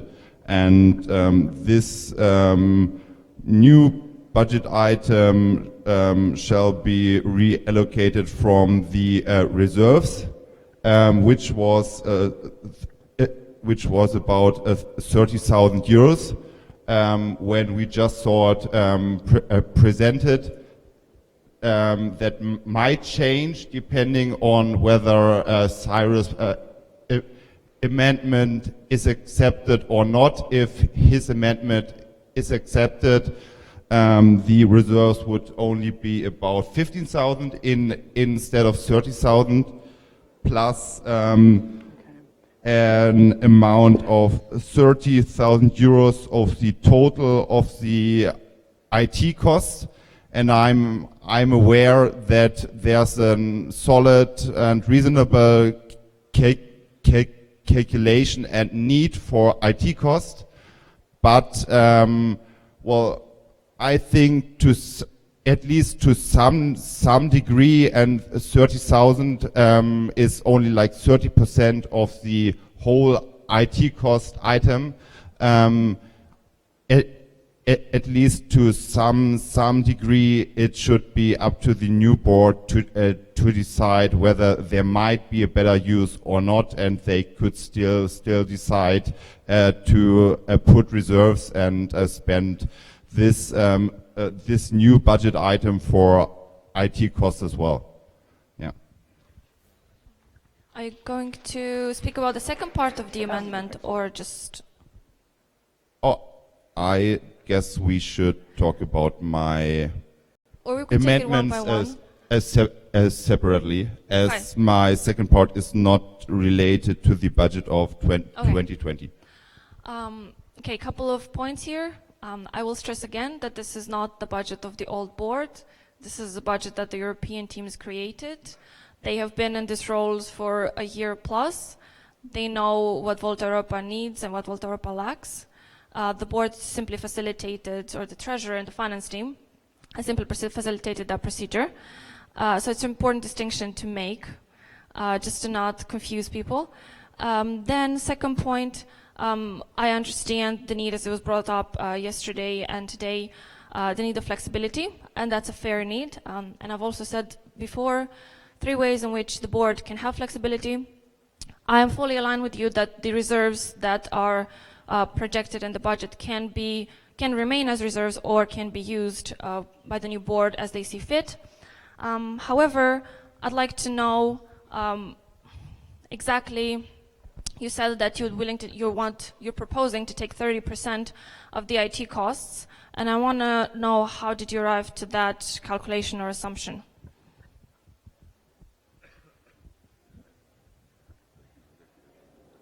Okay.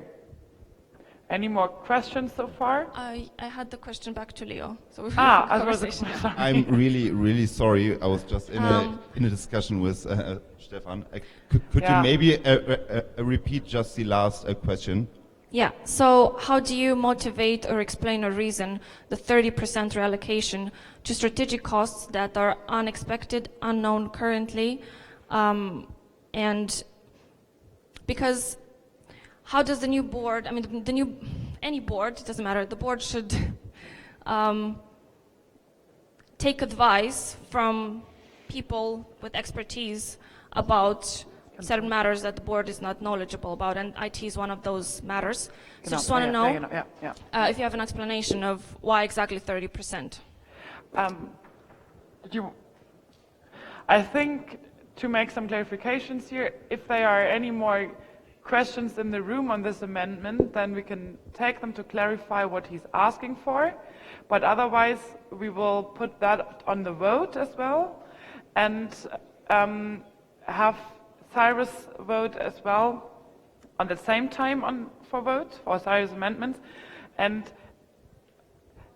in the end, I think it's important to recognize that if you accept the amendment handed in by Cyrus, then we can't really, the budget will be not consistent anymore. So it's actually, you will actually not approve the budget. Can I make a comment on that? Yes. About Cyrus's proposal. I think this is not, there is a reason we didn't put this to a vote, and there's a reason I think it's not best to be put to a vote, because this is something that legal experts should decide and needs to be assessed. It's not something of like a wider, broad, but I just want to make that note that still this is still going to happen, but I want to make that note that this is actually in the competence of legal professional to deal with, and that's why we didn't put this to a vote. I think that's why he wanted to exclude it of the budget. So that's a fair amendment. The one of Leo we will also take, recognizing that this, as he already pointed out himself, that if you change the budget by the amendment handed in by Cyrus, then this will probably not be, this will change your amendment as well. Correctly?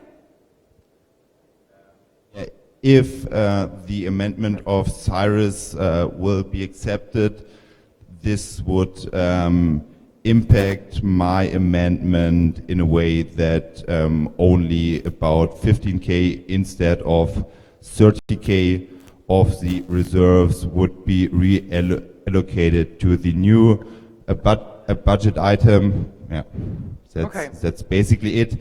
And we should maybe just make a small comment in my written amendment, which I just sent you, that I considers this case.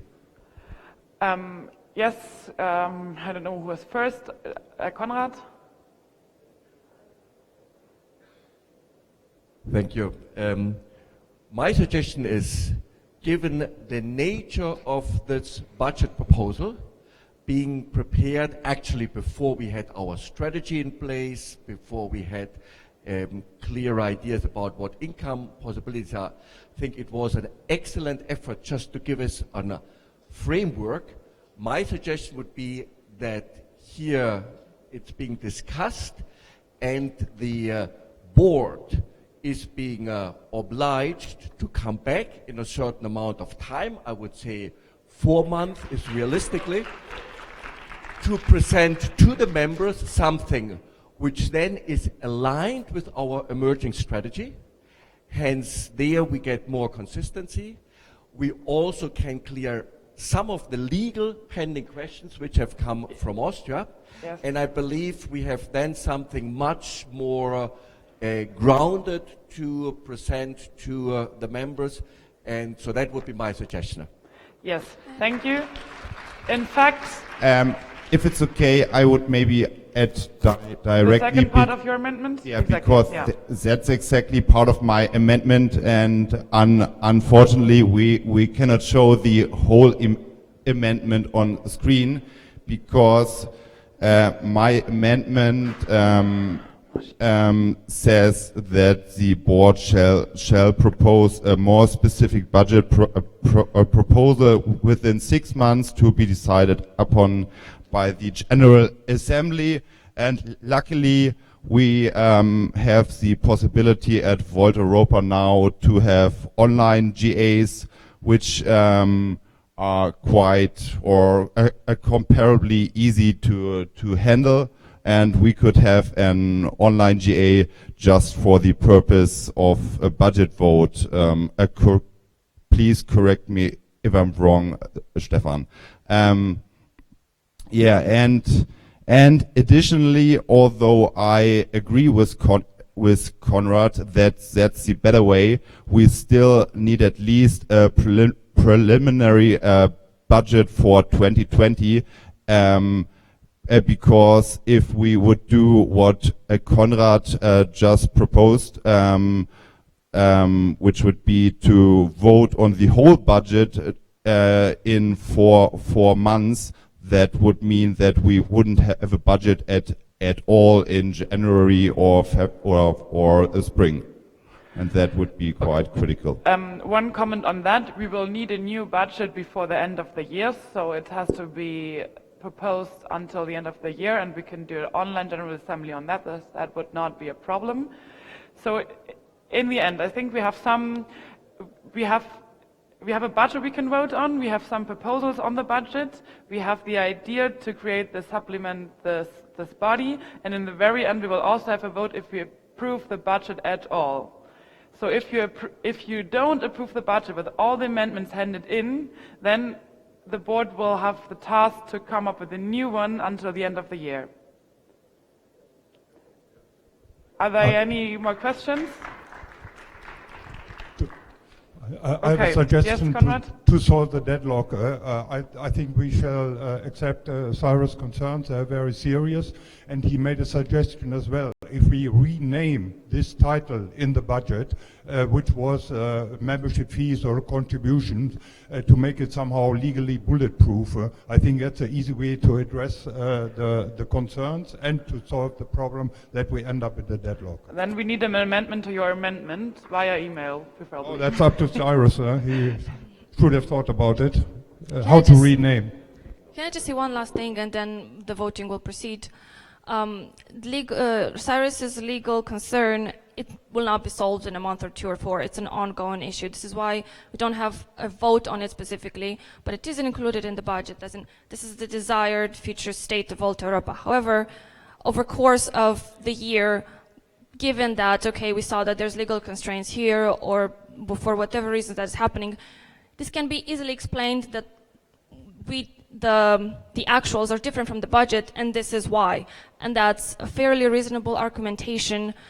So I think we need to shift the perception of what this budget actually means and what is the impact of legality and all of that. Yes.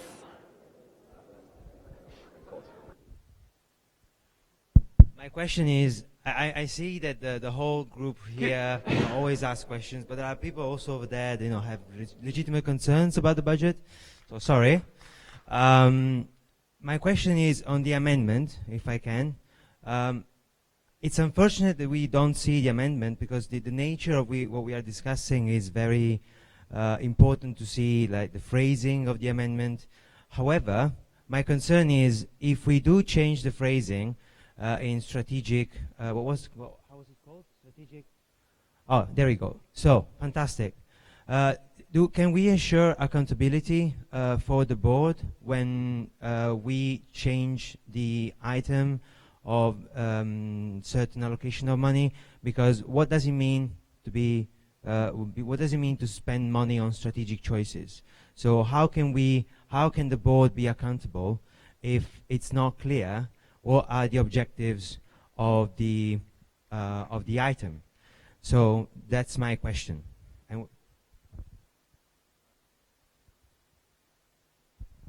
Well, actually, what I wanted to clarify was the following sentence, which is,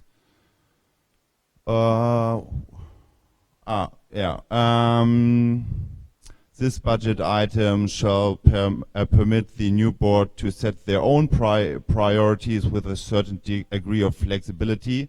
And what I tried to explain with that sentence was that this item names strategic costs actually could include anything that the board wants to be their priorities, and of course this does include a lot of trust, but we just elected a new board, and I don't think that they will, within the first months of their election period, just waste that money at all. And I specifically excluded the most critical part, which is the board not able to pay themselves, so they're not.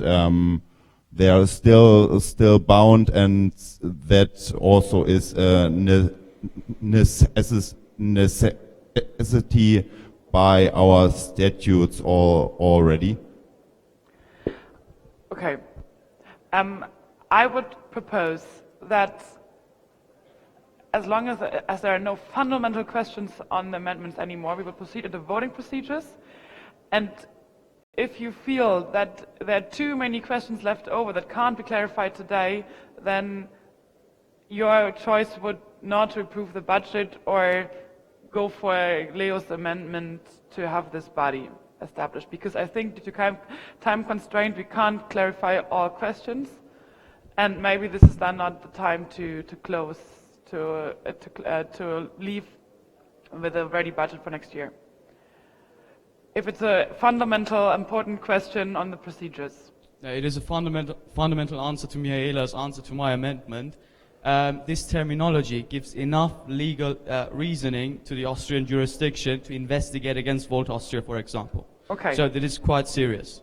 Okay, so then please consider that comment when you do your votes.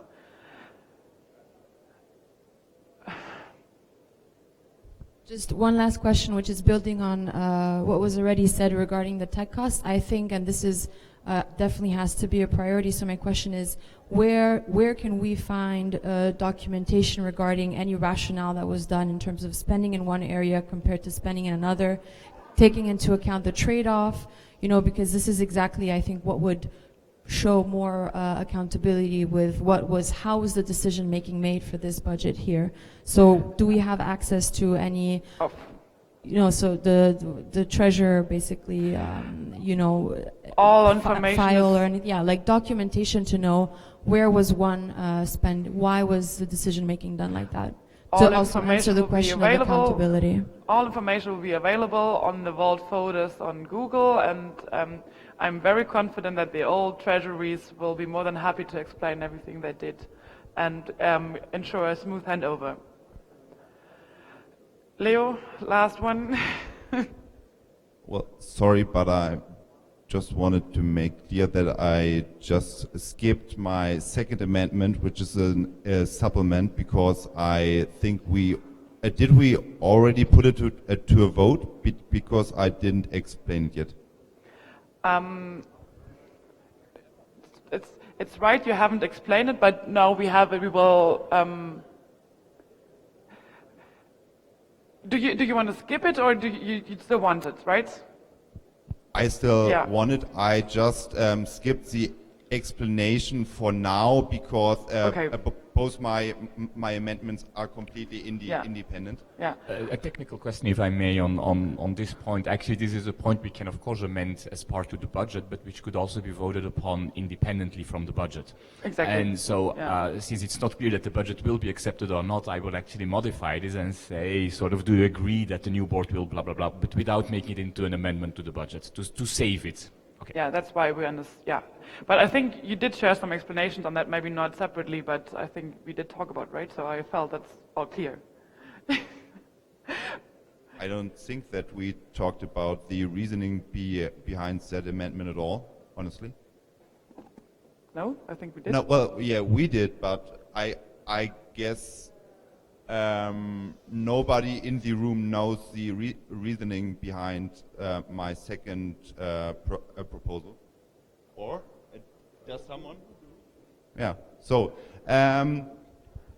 the reasoning behind my second proposal, which is rather a supplement than an amendment, is that yesterday and even during the last weeks already, I noticed that there are a lot questions, particularly with regards to the ongoing financial year and the last year, which are, well, most of that questions are very detailed, and some people tried to ask that question yesterday during our debate, and they sort of asking those questions during today's postponed debate.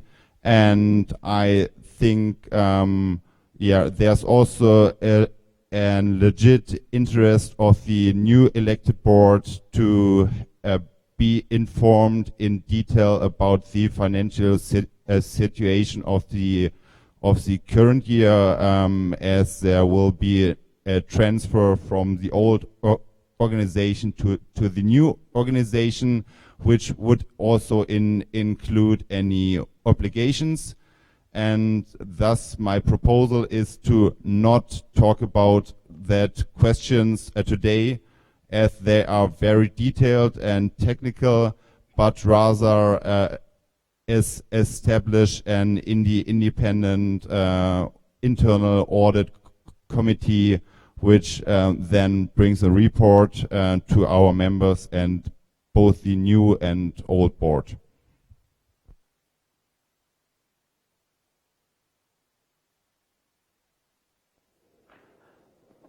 Okay, thank you. No, we will close the speakers list now because we are way over time already. The amendment it's not an amendment to the budget, it's just the idea to have a body established to agree to come up with a new budget, an independent body to come up with a new budget that will be voted upon as well, and that will have a certain degree of flexibility within the budget that we will approve now or not approve if we vote no in the very end. But first of all, the vote on if you approve the whole budget in the end, we will do that in the second step. And first of all, we'll vote on all the questions we have on screen right now. Maybe we can go through them one other. And do you have the final version? Yeah, well, unfortunately, it's a little bit difficult to go and present everything, but so there will be the following votes in the vote that comes out now. So the first one is whether you grant discharge to the exiting members of the board or to the members of the previous board. The second one is, do you agree to levy the annual membership fee of €30 for individual members who are not members of any national chapter, so there is no double counting. Then we will have the vote on the proposal, the amendment proposal by Leo, whether you accept to change the allocation of the budget, addition to reserves and the IT cost to the strategic cost, which cannot be used for board remuneration. Then we will have the vote on Cyrus's amendment to temporarily exclude the financial contribution of the member associations, where we also specified that if this amendment gets accepted, it will not be possible to proceed at a later stage with a vote on the budget as a whole, because there won't be any funding for it. And then the last one, independent of the budget, yeah, don't look, because unfortunately it's not the same text. The last one is whether the new board shall appoint the independent body consisting of 3 members and so on to carry out the internal audit of the AISBL, so the Luxembourg entity accounts. So that last one is completely independent now from the budget one. When these get accepted, so we leave this vote open for 1 hour, when we get the results, and if Cyrus's proposal gets rejected, and this is not a call for rejecting it, just an announcement, if that gets rejected, we will then proceed with the overall vote, where the question will simply be, do you accept the vote as amended in line with the previous vote, yes or no? So that's how we will proceed now. So as soon as Philip starts smiling, we will be able to... Yes, I've seen you, Konrad. Before, just two clarifying sentences on the first two ones. The very first vote is just informal discharge of the existing board to relieve them from all their responsibilities from the old budget, because now we have a new board, or a new treasurer. And the second one on the membership budget, we haven't talked about this explicitly in the last session, but if you do not agree with that part, which is actually also a question to the internal regulations, which is and it's a question raised by our statute, then just vote no or go for abstention. But for clarification, the 30 euros will only apply to those who are not members of any national parties and don't pay member fees to national parties. Okay.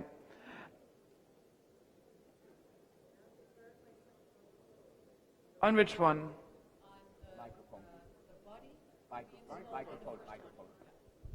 Is this on? Yes, hi. I have a clarifying question in legal terms of what we are actually voting for, because if we discharge the current board for the financial prognosis and the body is installed that doesn't audit and finds inconsistencies, do we also discharge them from any accountability if there's financial mismanagement, just legally? No, we are not closing the accounts for 2019 because 2019 isn't done yet. So you can't give discharge for something which hasn't occurred yet. Discharge them from? Discharge just means that their operation until now, which is known until now, is discharged. Discharge, it's actually a formality. It's a nice to have, but it doesn't preclude that if there has been mismanagement, it doesn't preclude from actually taking action against them. Okay, thank you. Thank you. Okay. Are there any more clarifying questions, Konrad? Thank you. I just wanted to have the opportunity to comment on the last proposal because we've never seen it. I don't want to have people vote on it without having the possibility to get a different view. I personally am against the idea of installing some independent body. I believe the old board has the obligation to hand in clean books. We have an unqualified external audit that counts for me, and probably we need the same thing before the books are being handed over. I frankly do not want that we focus energies and effort from the new board in going over all books as long as those are transferred to us with an external audit and clean up. It's not our job. Thank you. We are talking about two different legal entities here. This is about the Luxembourg legal entity, which would be audited. It's not about an auditing of the legal entity of which you have now become a board member. It's about the Luxembourg one, which is still a different board than the other one. Who would manage, who would appoint it, to whom would they report? You would appoint it. Exactly. So this is my point. You burden the new board to clean up, possibly, yes. It's for the future, Konrad, it's only for the future budget. It's not for the...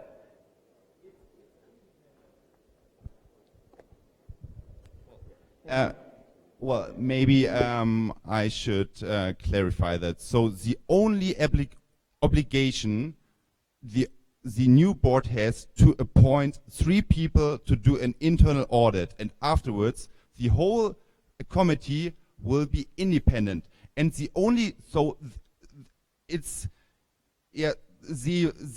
board only has to do like spend an hour on finding people and appointing them. And I would raise my hand right now, and I already know some other people. And the reason actually is to help the new board, because some members of the new board reached out to me and asked for more information about the new, about the old organization just before the external audit is finished. And the external audit won't be finished before we close the books of the old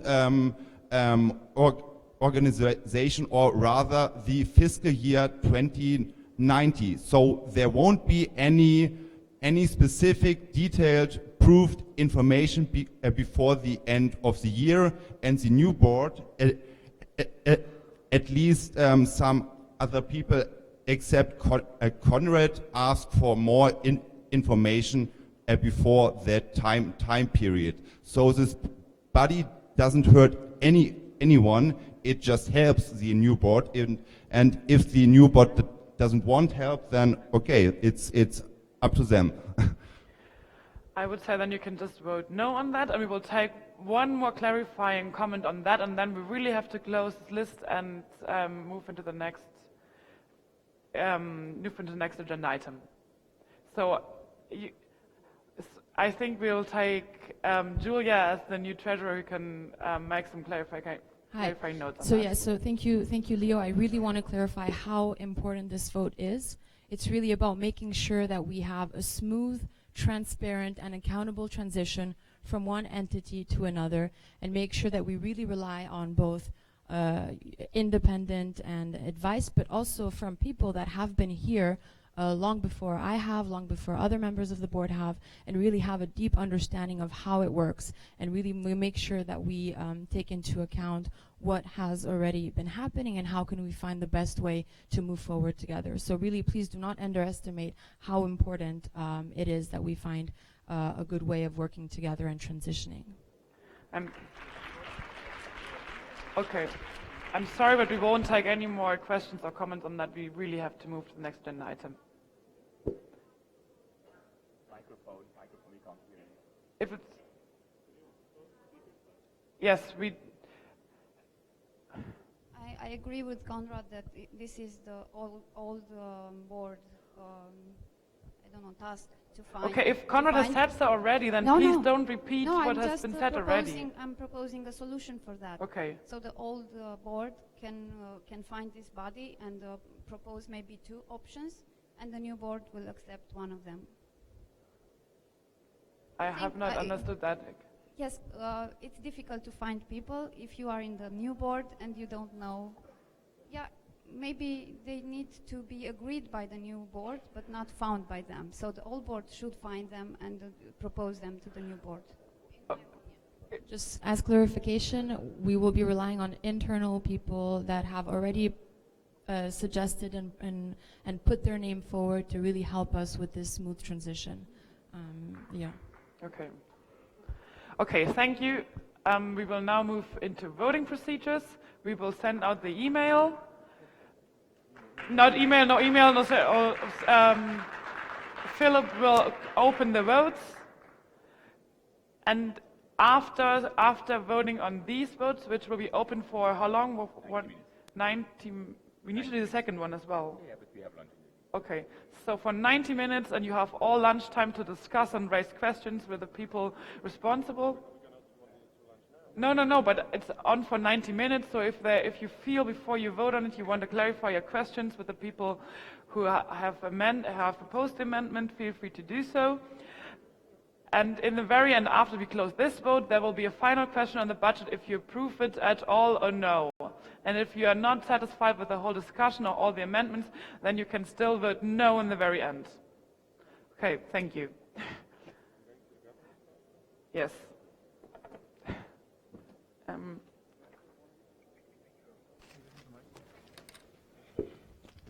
Just one quick note for those who are wondering why it says the vote closes in 1 hour. It's a rounded number. It actually lasts 90 minutes, like Antonia said. Thank you.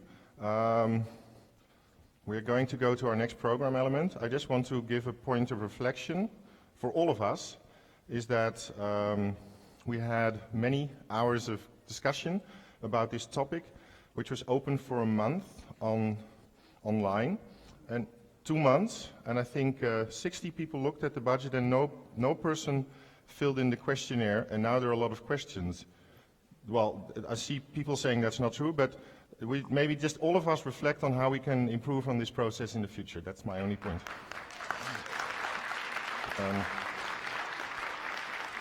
Thank you. So Let's continue to the next program, which is from our governance task force. And let's invite to the stage two gentlemen. I see one gentleman, and you know him all really well, Lennart Everveen. Thank you. One comment on the agenda, since we'll have a speaker of the Ombudsman of Bulgaria. The lady will have a keynote speech, and she will be here at 12:30. I'll ask plus or minus. I propose that you do your presentation on the governance task force, and the vote on that, we will come to that after the lunch break. And when the lady is coming, we probably need to interrupt for 5 minutes because she has a very tight schedule. That's okay. Say again, so you need to interrupt. She is on a very tight schedule. She's coming in 12 minutes. Shall I repeat? You are very important, Lennart, but somebody else is coming for a 5-minute keynote. Who is more important? Who is more important? So at some point we will probably ask you to interrupt, and Nastimir will come to the stage and inform us about it. So sorry for that. I would say then it doesn't make sense for me to start, because then it's ripped apart. Shall we just have a coffee break? No, we don't have time. We're running late. So understandable. Okay. So you have 30 minutes in total, but after about 12 minutes, we'll need a short break. I'm sorry. Well, that's all right. I'm sorry. We can make it work. Yeah. Okay. Thank you. All right. Yes, this is exciting. It's the end of a process of 7 months of hard work, and I'm looking forward to tell you about it. It's a little controversial, so there was a lot of discussion. So I'm happy to today clear up a lot of misunderstandings about the process and our proposal. Okay, let's get started. Do I have a clicker, by the way? A what? Clicker? Ah, a way to... I've never seen a clicker I think somebody can click for you in the back. Is that correct? Can somebody wave their hand and put a thumb up if they can click for you? I've worked hard on these slides. I think somebody is waving their hand. Oh, yes, no? Michael. No. Well, the slides are in there. Are the slides updated? They were just updated, let's say, online. The file needs to be downloaded if they were just updated. One moment. Lennart, no is there something else you can share with us, perhaps? Yeah, sure. I can go on without slides for a little bit. Lennart, yes. Lennart, maybe I can also explain the vote we will have in the end on that. Well, I can do that as well. Yes, let me just get started, and then so the governance task force. What we did over the past 7 months is develop an organizational structure for Volt Europa. So we developed a proposal on how we can structure the way we work together internally. We got this mandate from the board and from the VCR, and over time, our focus went very much onto the European level. So this means how do we structure how, first of all, the national level works together with the European level, and how do we structure or how do we involve the membership in decision making about our political identity. And then what auxiliary bodies do we need, and what are the rights and responsibilities of these auxiliary bodies.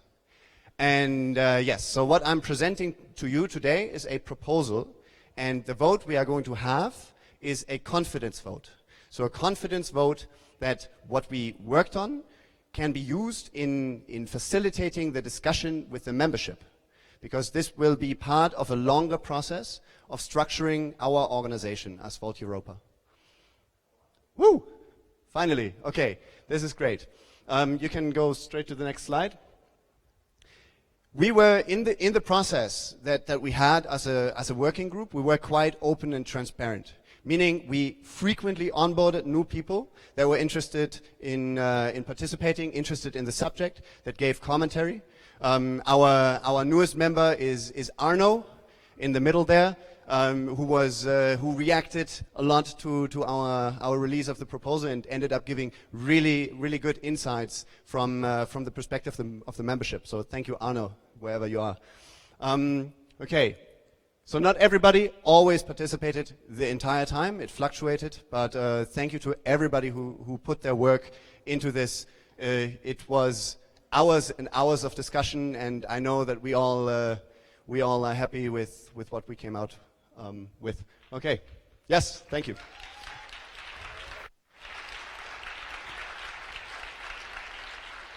There are actually three members of our team in the audience, and I would like you to stand up. Daniele, Louis, and Arno in the back there. And I would like to have a round of applause for them.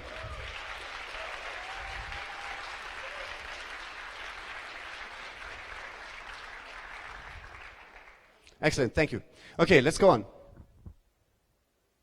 Okay, so our process was structured in this way. We began, first of all, with an analysis of the status quo. We needed to find out what are the problems that our members see in our organization. This was in the time frame of February to March. Then we went on to analyze best practices. So how do organizations in both private, economic actors handle governance across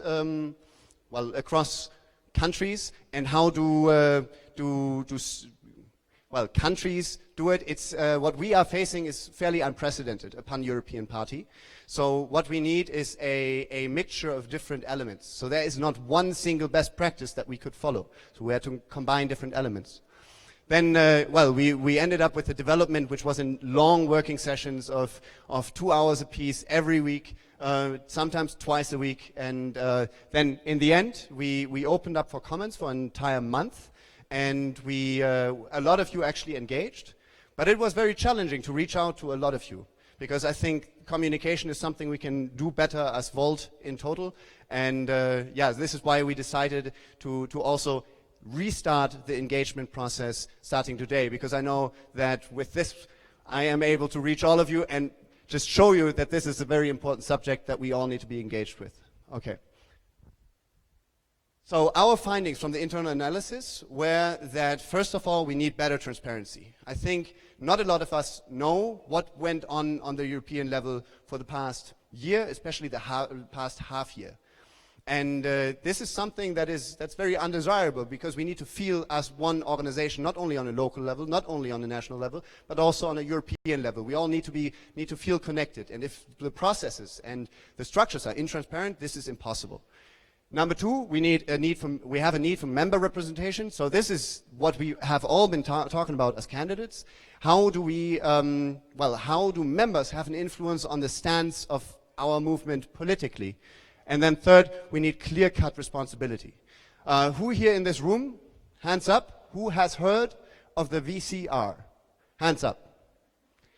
This is, I would judge, about half of the people in this room. And the VCR has been a very important organ in the functioning of our organization in the past half year. It's the Volt country representation. You can see this is very undesirable as well. So you need clear-cut responsibilities between the European level and the national level. The VCR, by the way, is the council, the Volt country representation, where all the country leads are sitting right now. Okay. So I'm not going to talk about this too much, but and it's for internal use only. But we want a transparent structure. We want participation of the members. We want accountability of the board and all the organs. We want a coherence, effectiveness. Effectiveness is a big point. We want coherence. So this means that in the long term, our organization itself should be at least similar in both the European and the national governance structure. And best practice based, of course, you need to look at how other people are doing it. And lastly, we recognize that anything we do isn't perfect. It won't be perfect ever. And we need to continuously evolve as an organization, and we need to facilitate that. Okay. Then, our challenges that we are facing, I just told you, we need to balance European and national. We need to make sure that members, but also countries are represented. And then we need to represent, members on the European level. One more. The key points of our proposal. A lot of it, part of it is already in place. We have a larger board of 9 people, and 6 of these people have a supervisory function. So they are there to hold the European board accountable, the 3 full-time members, the 2 presidents and the treasurer, accountable to their action. The president and the treasurer, those 3 never have a majority in board internal votes. That's why it's so many people. The country leads, we are seeing an advisory role. We are a pan-European movement. We are not a wave of new national parties. So our view of the role of country leads is not in an executive decision-making position on the European level, but much rather in a role of coordination. Coordination and information exchange. And this is critical, absolutely critical, and nobody wants to diminish the role of the country leads. But knowledge exchange, coordination with the European level is essential. So we need to facilitate this. And lastly, and this is potentially a controversial point that I want to talk to you about, is that we see the necessity for a delegates congress to represent the local level on the European level.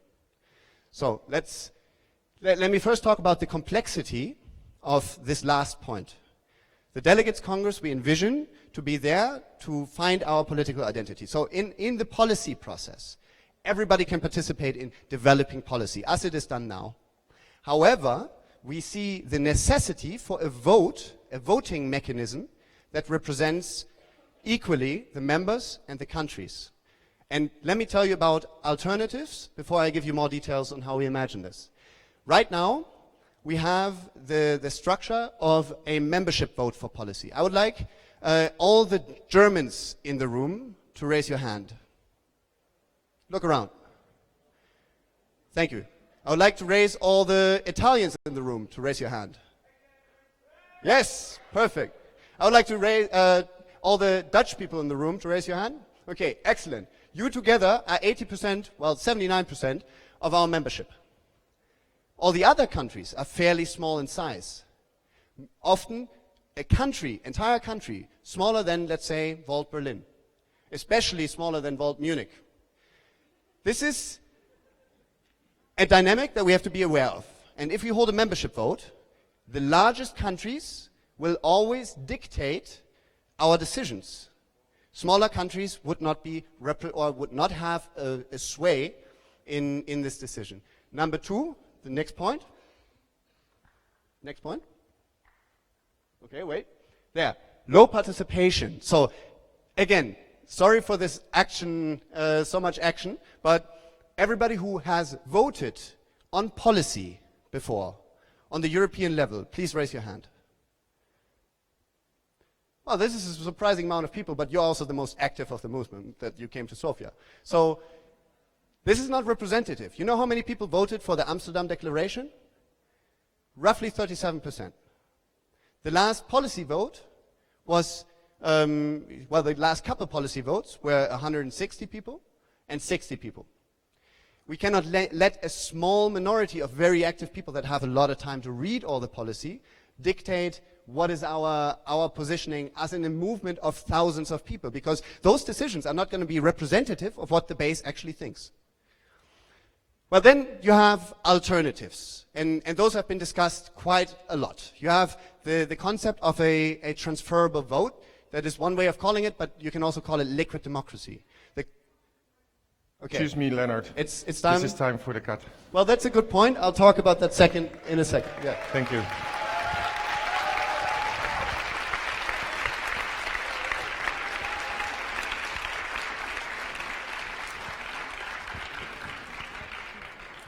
Any moment now.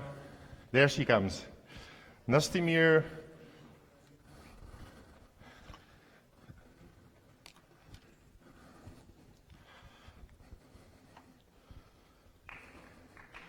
Please.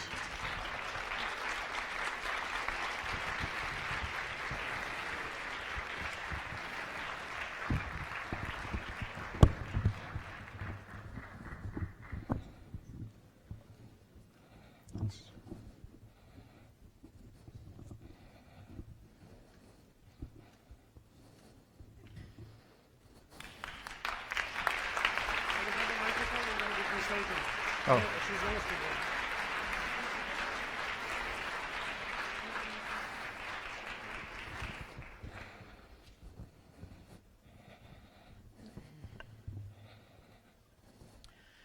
Скъпи приятели, здравейте! Благодаря на Десислава Михайлова и на Настимир Ананиев за поканата, за възможността да ви приветствам на този форум.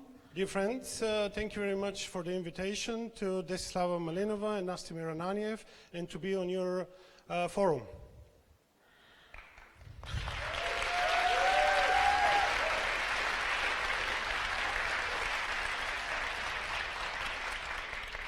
Аз съм независим кандидат за кмет на София. Подкрепена съм от граждански организации, от гражданите на София, а също така и от различни партии, от целия политически спектър. Сред тях е и партия ВОЛТ, която ценя, с която имам прекрасни приятелски и добри работни отношения. I'm an independent candidate. I work a lot with the NGO sector. I'm working with many parties from the whole spectrum from left to right. I have a perfect relationship with party Vote. We are doing very causes together, many causes together, so hopefully we can support each other for the election.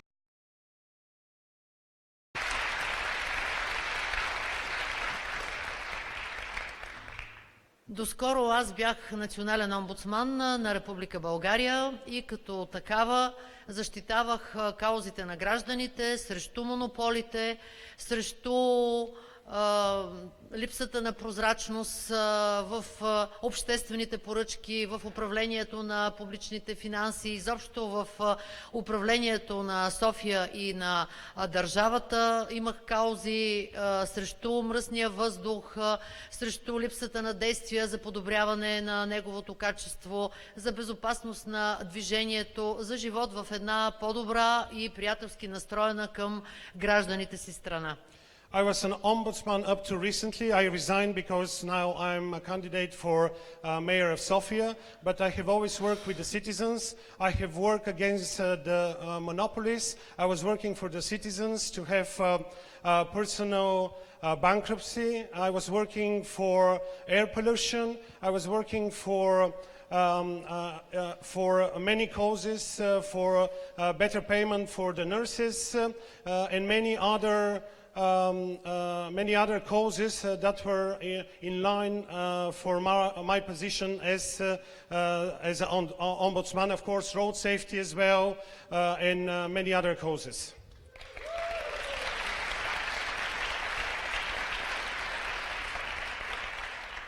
Поздравявам ви за вчерашното шествие в София. Наистина изключително запомнящо се и впечатляващо събитие. Amazing public action yesterday. Congratulations. It was amazing.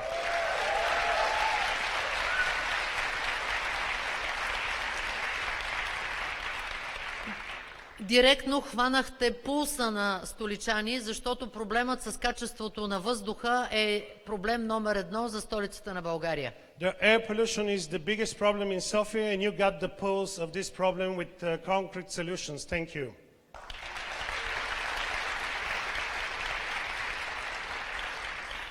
България е в наказателна процедура пред започната от Европейската комисия заради лошото качество на въздуха, включително и в София. София е на едно от последните места в България и в Европа по ниво на финните прахови частици, изобщо на качеството на атмосферния въздух.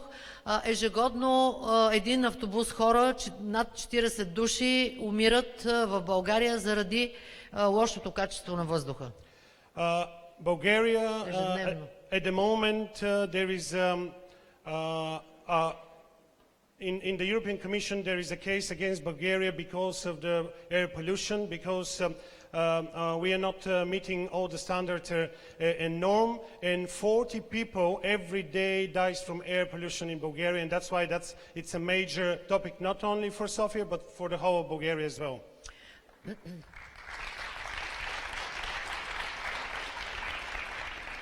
Решение на тези проблеми, вие отлично знаете, има. Решенията са европейски и са се случили в всички европейски държави. Като кмет на София ще предприема реални, конкретни мерки, които да ограничат замърсяването от битовото отопление, от автомобилите и от калта и прахоляка в столицата. Ще го направя заедно с партия ВОЛТ, с Настимир, с Десислава. Надявам се, че след изборите ние ще ще работим добре заедно за една чиста, зелена София, свободна от корупция, прозрачна и честна към своите граждани.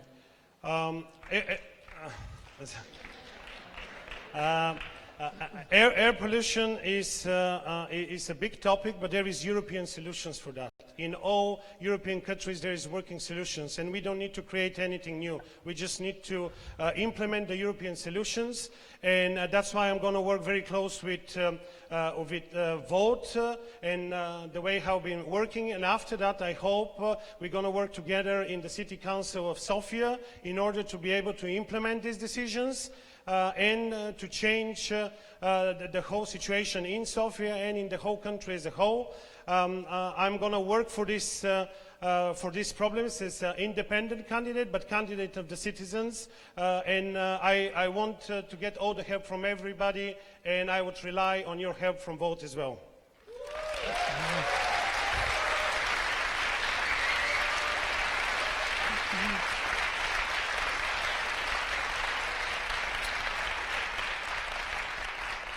I wish luck of all of you. Thank you so much.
Thank you for your flexibility, Lennart. It must be a bit of an anticlimax again to speak no, now. I can get back there. It was a very important interlude. All right. So now I need to build up the tension again. It ruined my climax. Okay.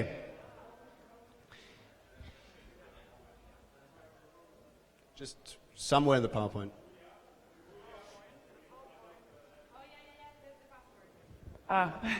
Password is coming. Transferable vote. Oh yes, excellent, okay, yes. So a lot of people have been talking about concepts that are very innovative and very exciting. For example, liquid democracy, or as we put it, the transferable vote. That means that in this concept, you as a normal member, you can give your vote to someone you trust. And that person can give their vote and also your vote to someone else they trust. This is exciting because it kind of promises to you that you can focus on topics that you know things about, and you can delegate your vote to people you trust to know about different topics. However, just this system, as without any limitations, would not counter the problem that I just explained to you. It would still lead to smaller countries not being represented.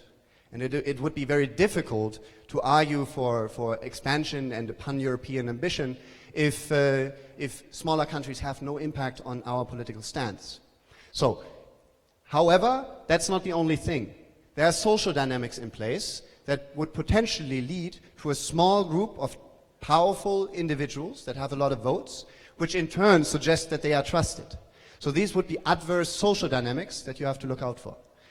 And then, lastly, there's an organizational challenge. We can't just implement a system like this, which is very innovative and has been tried in only very few places, which in the end were unsuccessful, without making it a worldwide effort and having careful pilots in advance. Because other parties failed with this. Let us not repeat their mistakes. So let's start carefully with pilots and over the long term see what innovative practices can be used. For now, we are suggesting that in the meantime, until we develop something that is trustworthy, that we believe can work, let us go back to a system which has been tried and tested and has been proven functional, which is this delegate Congress. But let me add more to this, because I know that this rings an alarm bell in a lot of your heads. So, first of all, we want it to be large, because it's important that the delegates are as local as possible to you. So you know the delegate, and you know you can discuss with this person. Second, of course, yes, I already told you, it defines Volt's identity, meaning it is a voting mechanism, not a policy development mechanism.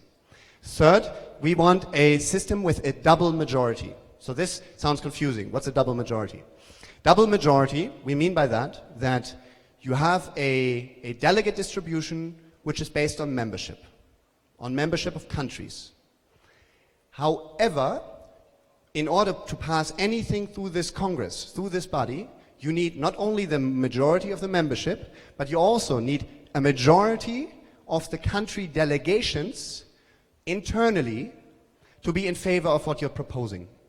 This way, you are carrying not only the membership with your proposal, but you're also carrying a majority of the country, and it forces discussion, it forces that we operate on the basis of a consensus, which is very important. Well, a consensus, but also discussion and taking the countries into account, which is very important if we have any ambition of expanding to other countries. Yes.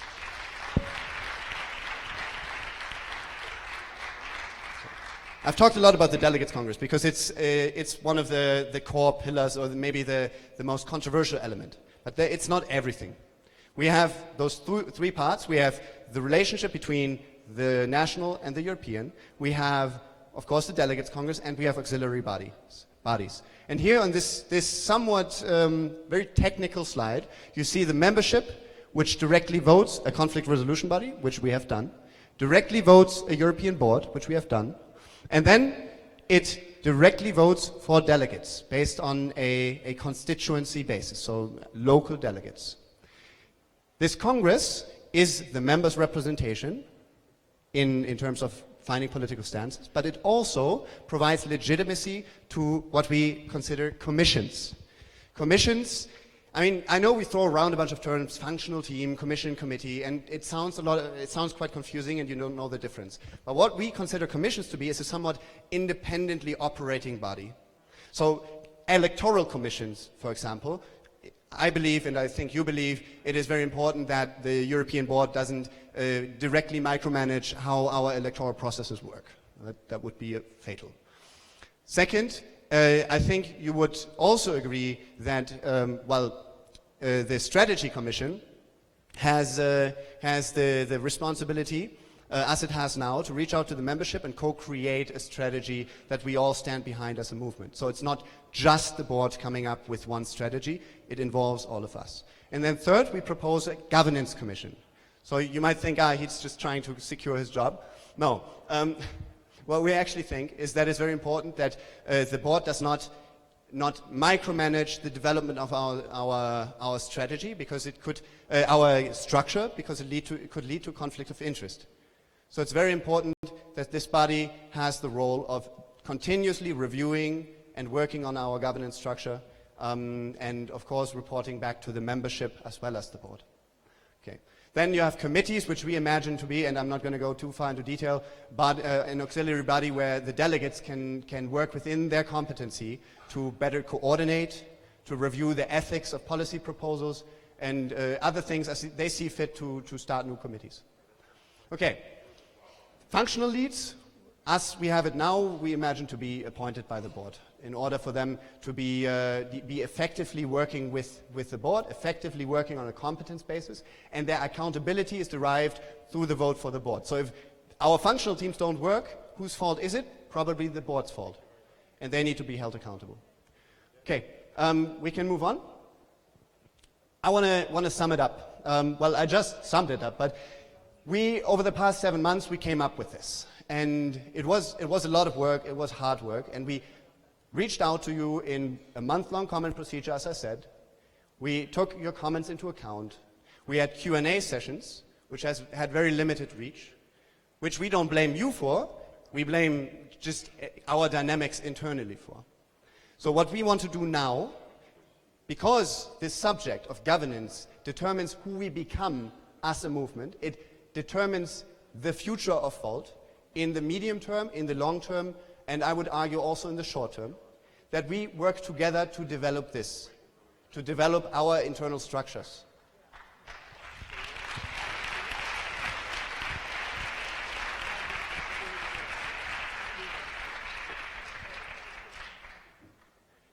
One click.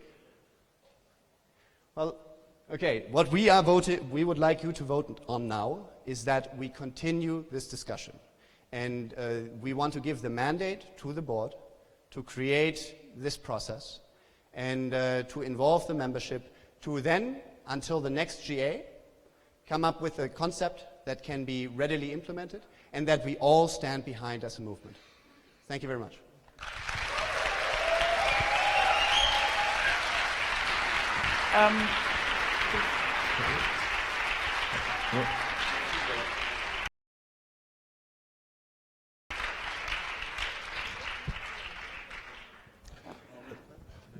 Thank you.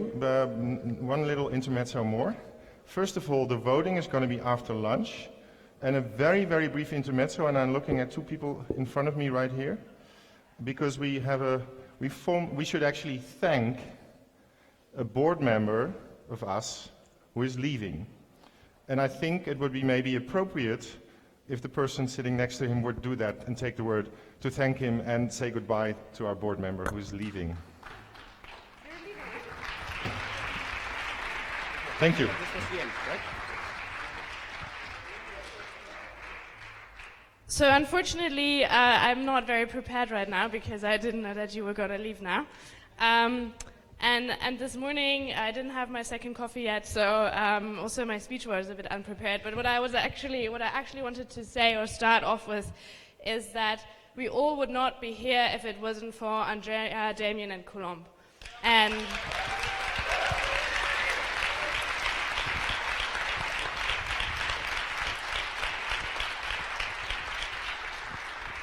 I remember really well when I heard first about Volt, and I was very critical first because I was like, oh, this isn't like they didn't consider this and that I didn't consider that, and then I was like, well, I'm not doing anything differently from anyone else now, and these are people that are actually taking action, and so I should probably just reach out and see what they are building. And so I called Damien, and I remember we had a 1.5-hour discussion on the future of the European Union.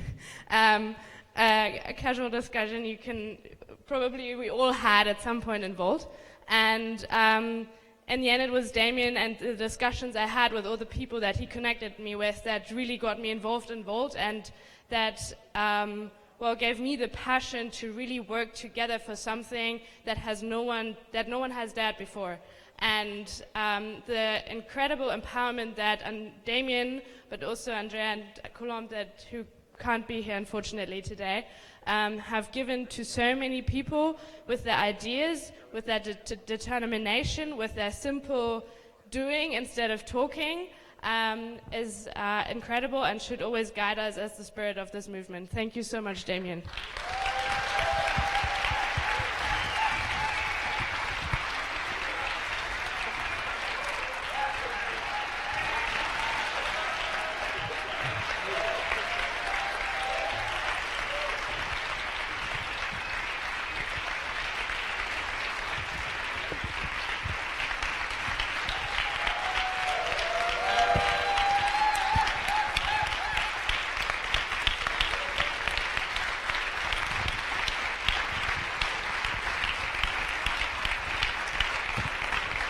Thank you. Valerie, I think you have to get used to not being prepared and having to talk.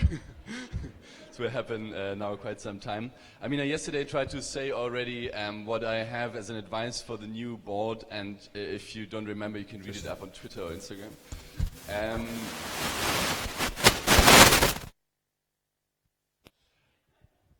But I think what I can say is that, I mean, I was communicating a lot with Andrea and Colomb over the weekend, and we are all just incredibly proud in a way that we have managed to build this organization in a way that we can pass it over. And I think this, for me, is one of the crucial moments in Volt's history, that there was a democratic process where a lot of people got involved, where a lot of people were campaigning in a really hard campaign, and shout out to all the candidates again. And we managed to pass on the hat in a sustainable kind of way that makes me Volt.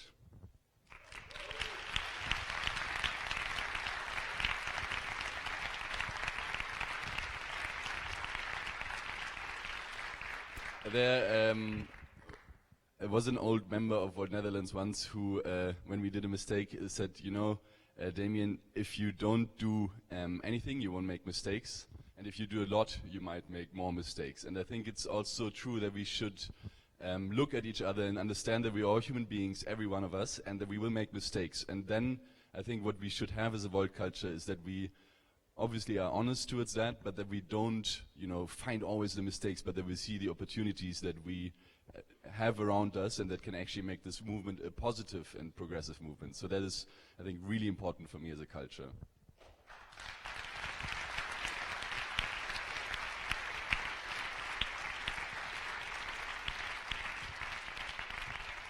I said it yesterday to you, Valerie. I mean, there's a lot of weight actually falling off my shoulders. I have to say this honestly, because it's a huge responsibility to see all these people who are engaged and know that they want you to somehow guide them and with them find the future of Volt. And I think to take up to this responsibility and to run for it is incredibly impressive to all the candidates. And yeah, I hope that everyone here will support you. I think as the legacy of the old board that we have given over to you as a new board, there's obviously all of you, which makes me very happy.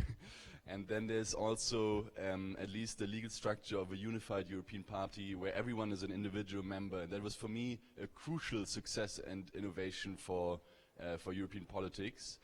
Given that we have one name and one foundational program, and I will fight for this on every workplace chat if I have to, that we have the same foundational program across the continent, is an absolutely unique kind of situation. And I hope that with this and all the challenges you two have around you coming up, and with the great people that you can empower around you, and that will make this new European team that needs a lot of push and a lot of energy, and to keep the new countries growing, to keep the structures in place that make a sustainable and really positive new European team. I think it makes me incredibly hopeful to see you two challenging this and going there with all your energy and passion. And thank you so much for that.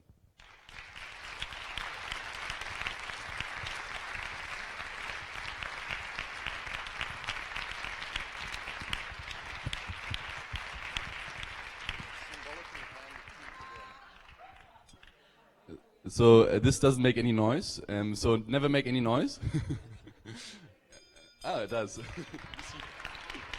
Symbolic.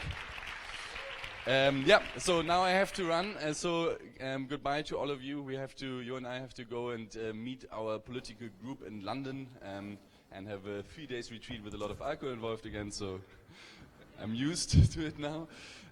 But yeah, this was really a very emotional moment for me, and it made me extremely happy. I'm super happy and hopeful for the new board, and we will work closely with each other for the time to come. So from Andrea Colomb and myself and everyone on the old board, Mihaela, and the ones before that we had, we pass on the ballot to you now, and good luck and courage and strength.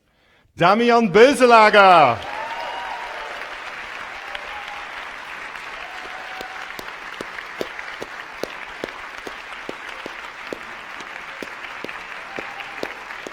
Okay. Thank you. Thank you.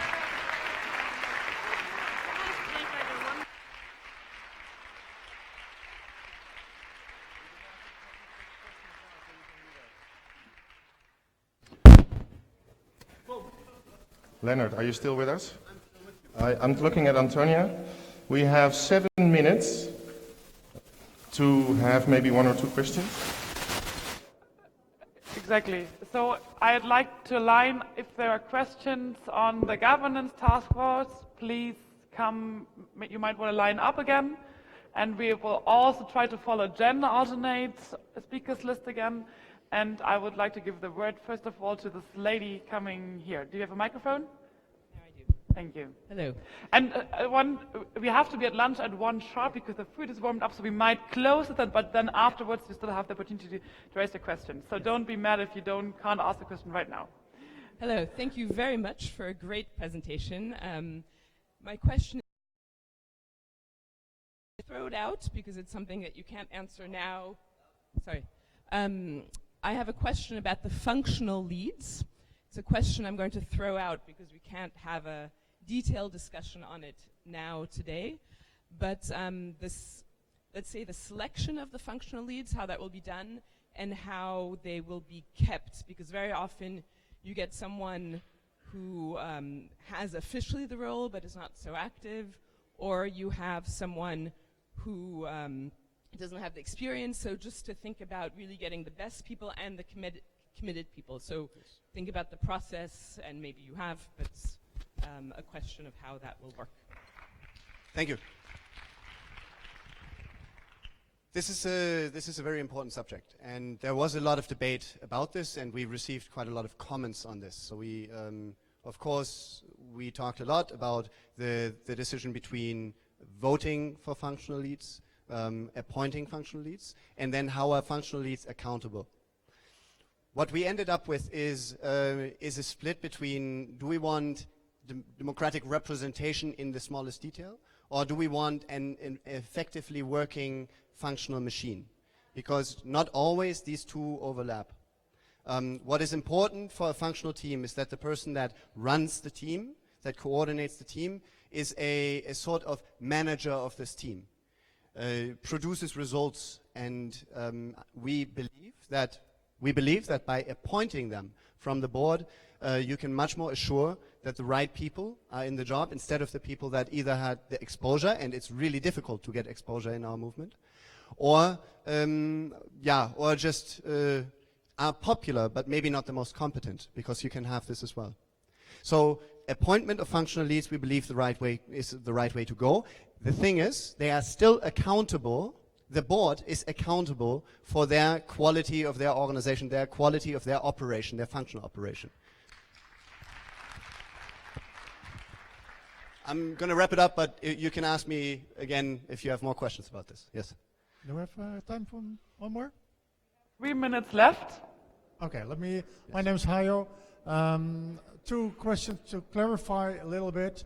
I'm not sure whether I understood it correctly, so can you first of all clarify on the whole delegates congress? Is that like a meeting of a group of people? I didn't get that properly. And can you explain again in more detail now or afterwards in the video that double majority working? Thank you. Yes, sure. So this is a part of our proposal, and I believe that this is certainly something we have to discuss about in a wider setting. Just to say it directly, for the details, I would encourage everyone to check out the PowerPoint and the written document that we have produced. Of course, I have to stay a little bit on a high level here. But yes, the delegations, the size of the Congress, we imagine to be about 150 people, elected on a constituency basis, especially in the larger countries where this is much more possible. So that means that you have varying degrees of sizes of these delegations per country. This, first of all, might sound a little bit like we're falling back onto a country level, but you have to imagine that these delegates are supposed to be elected from their local context. So what they're actually doing is not bringing their country to the European level, but bringing their local context and the experience of the members in that more local area to the European level. And well, the double majority is another question, but to stay on a high level, I'm going to repeat. So you need a majority within the country delegations. If you have, for instance, you have a delegation of seven members for your country. If 5 of them, 6 of them are in favor of something, then your country counts as in favor, because a majority within your country is in favor of that.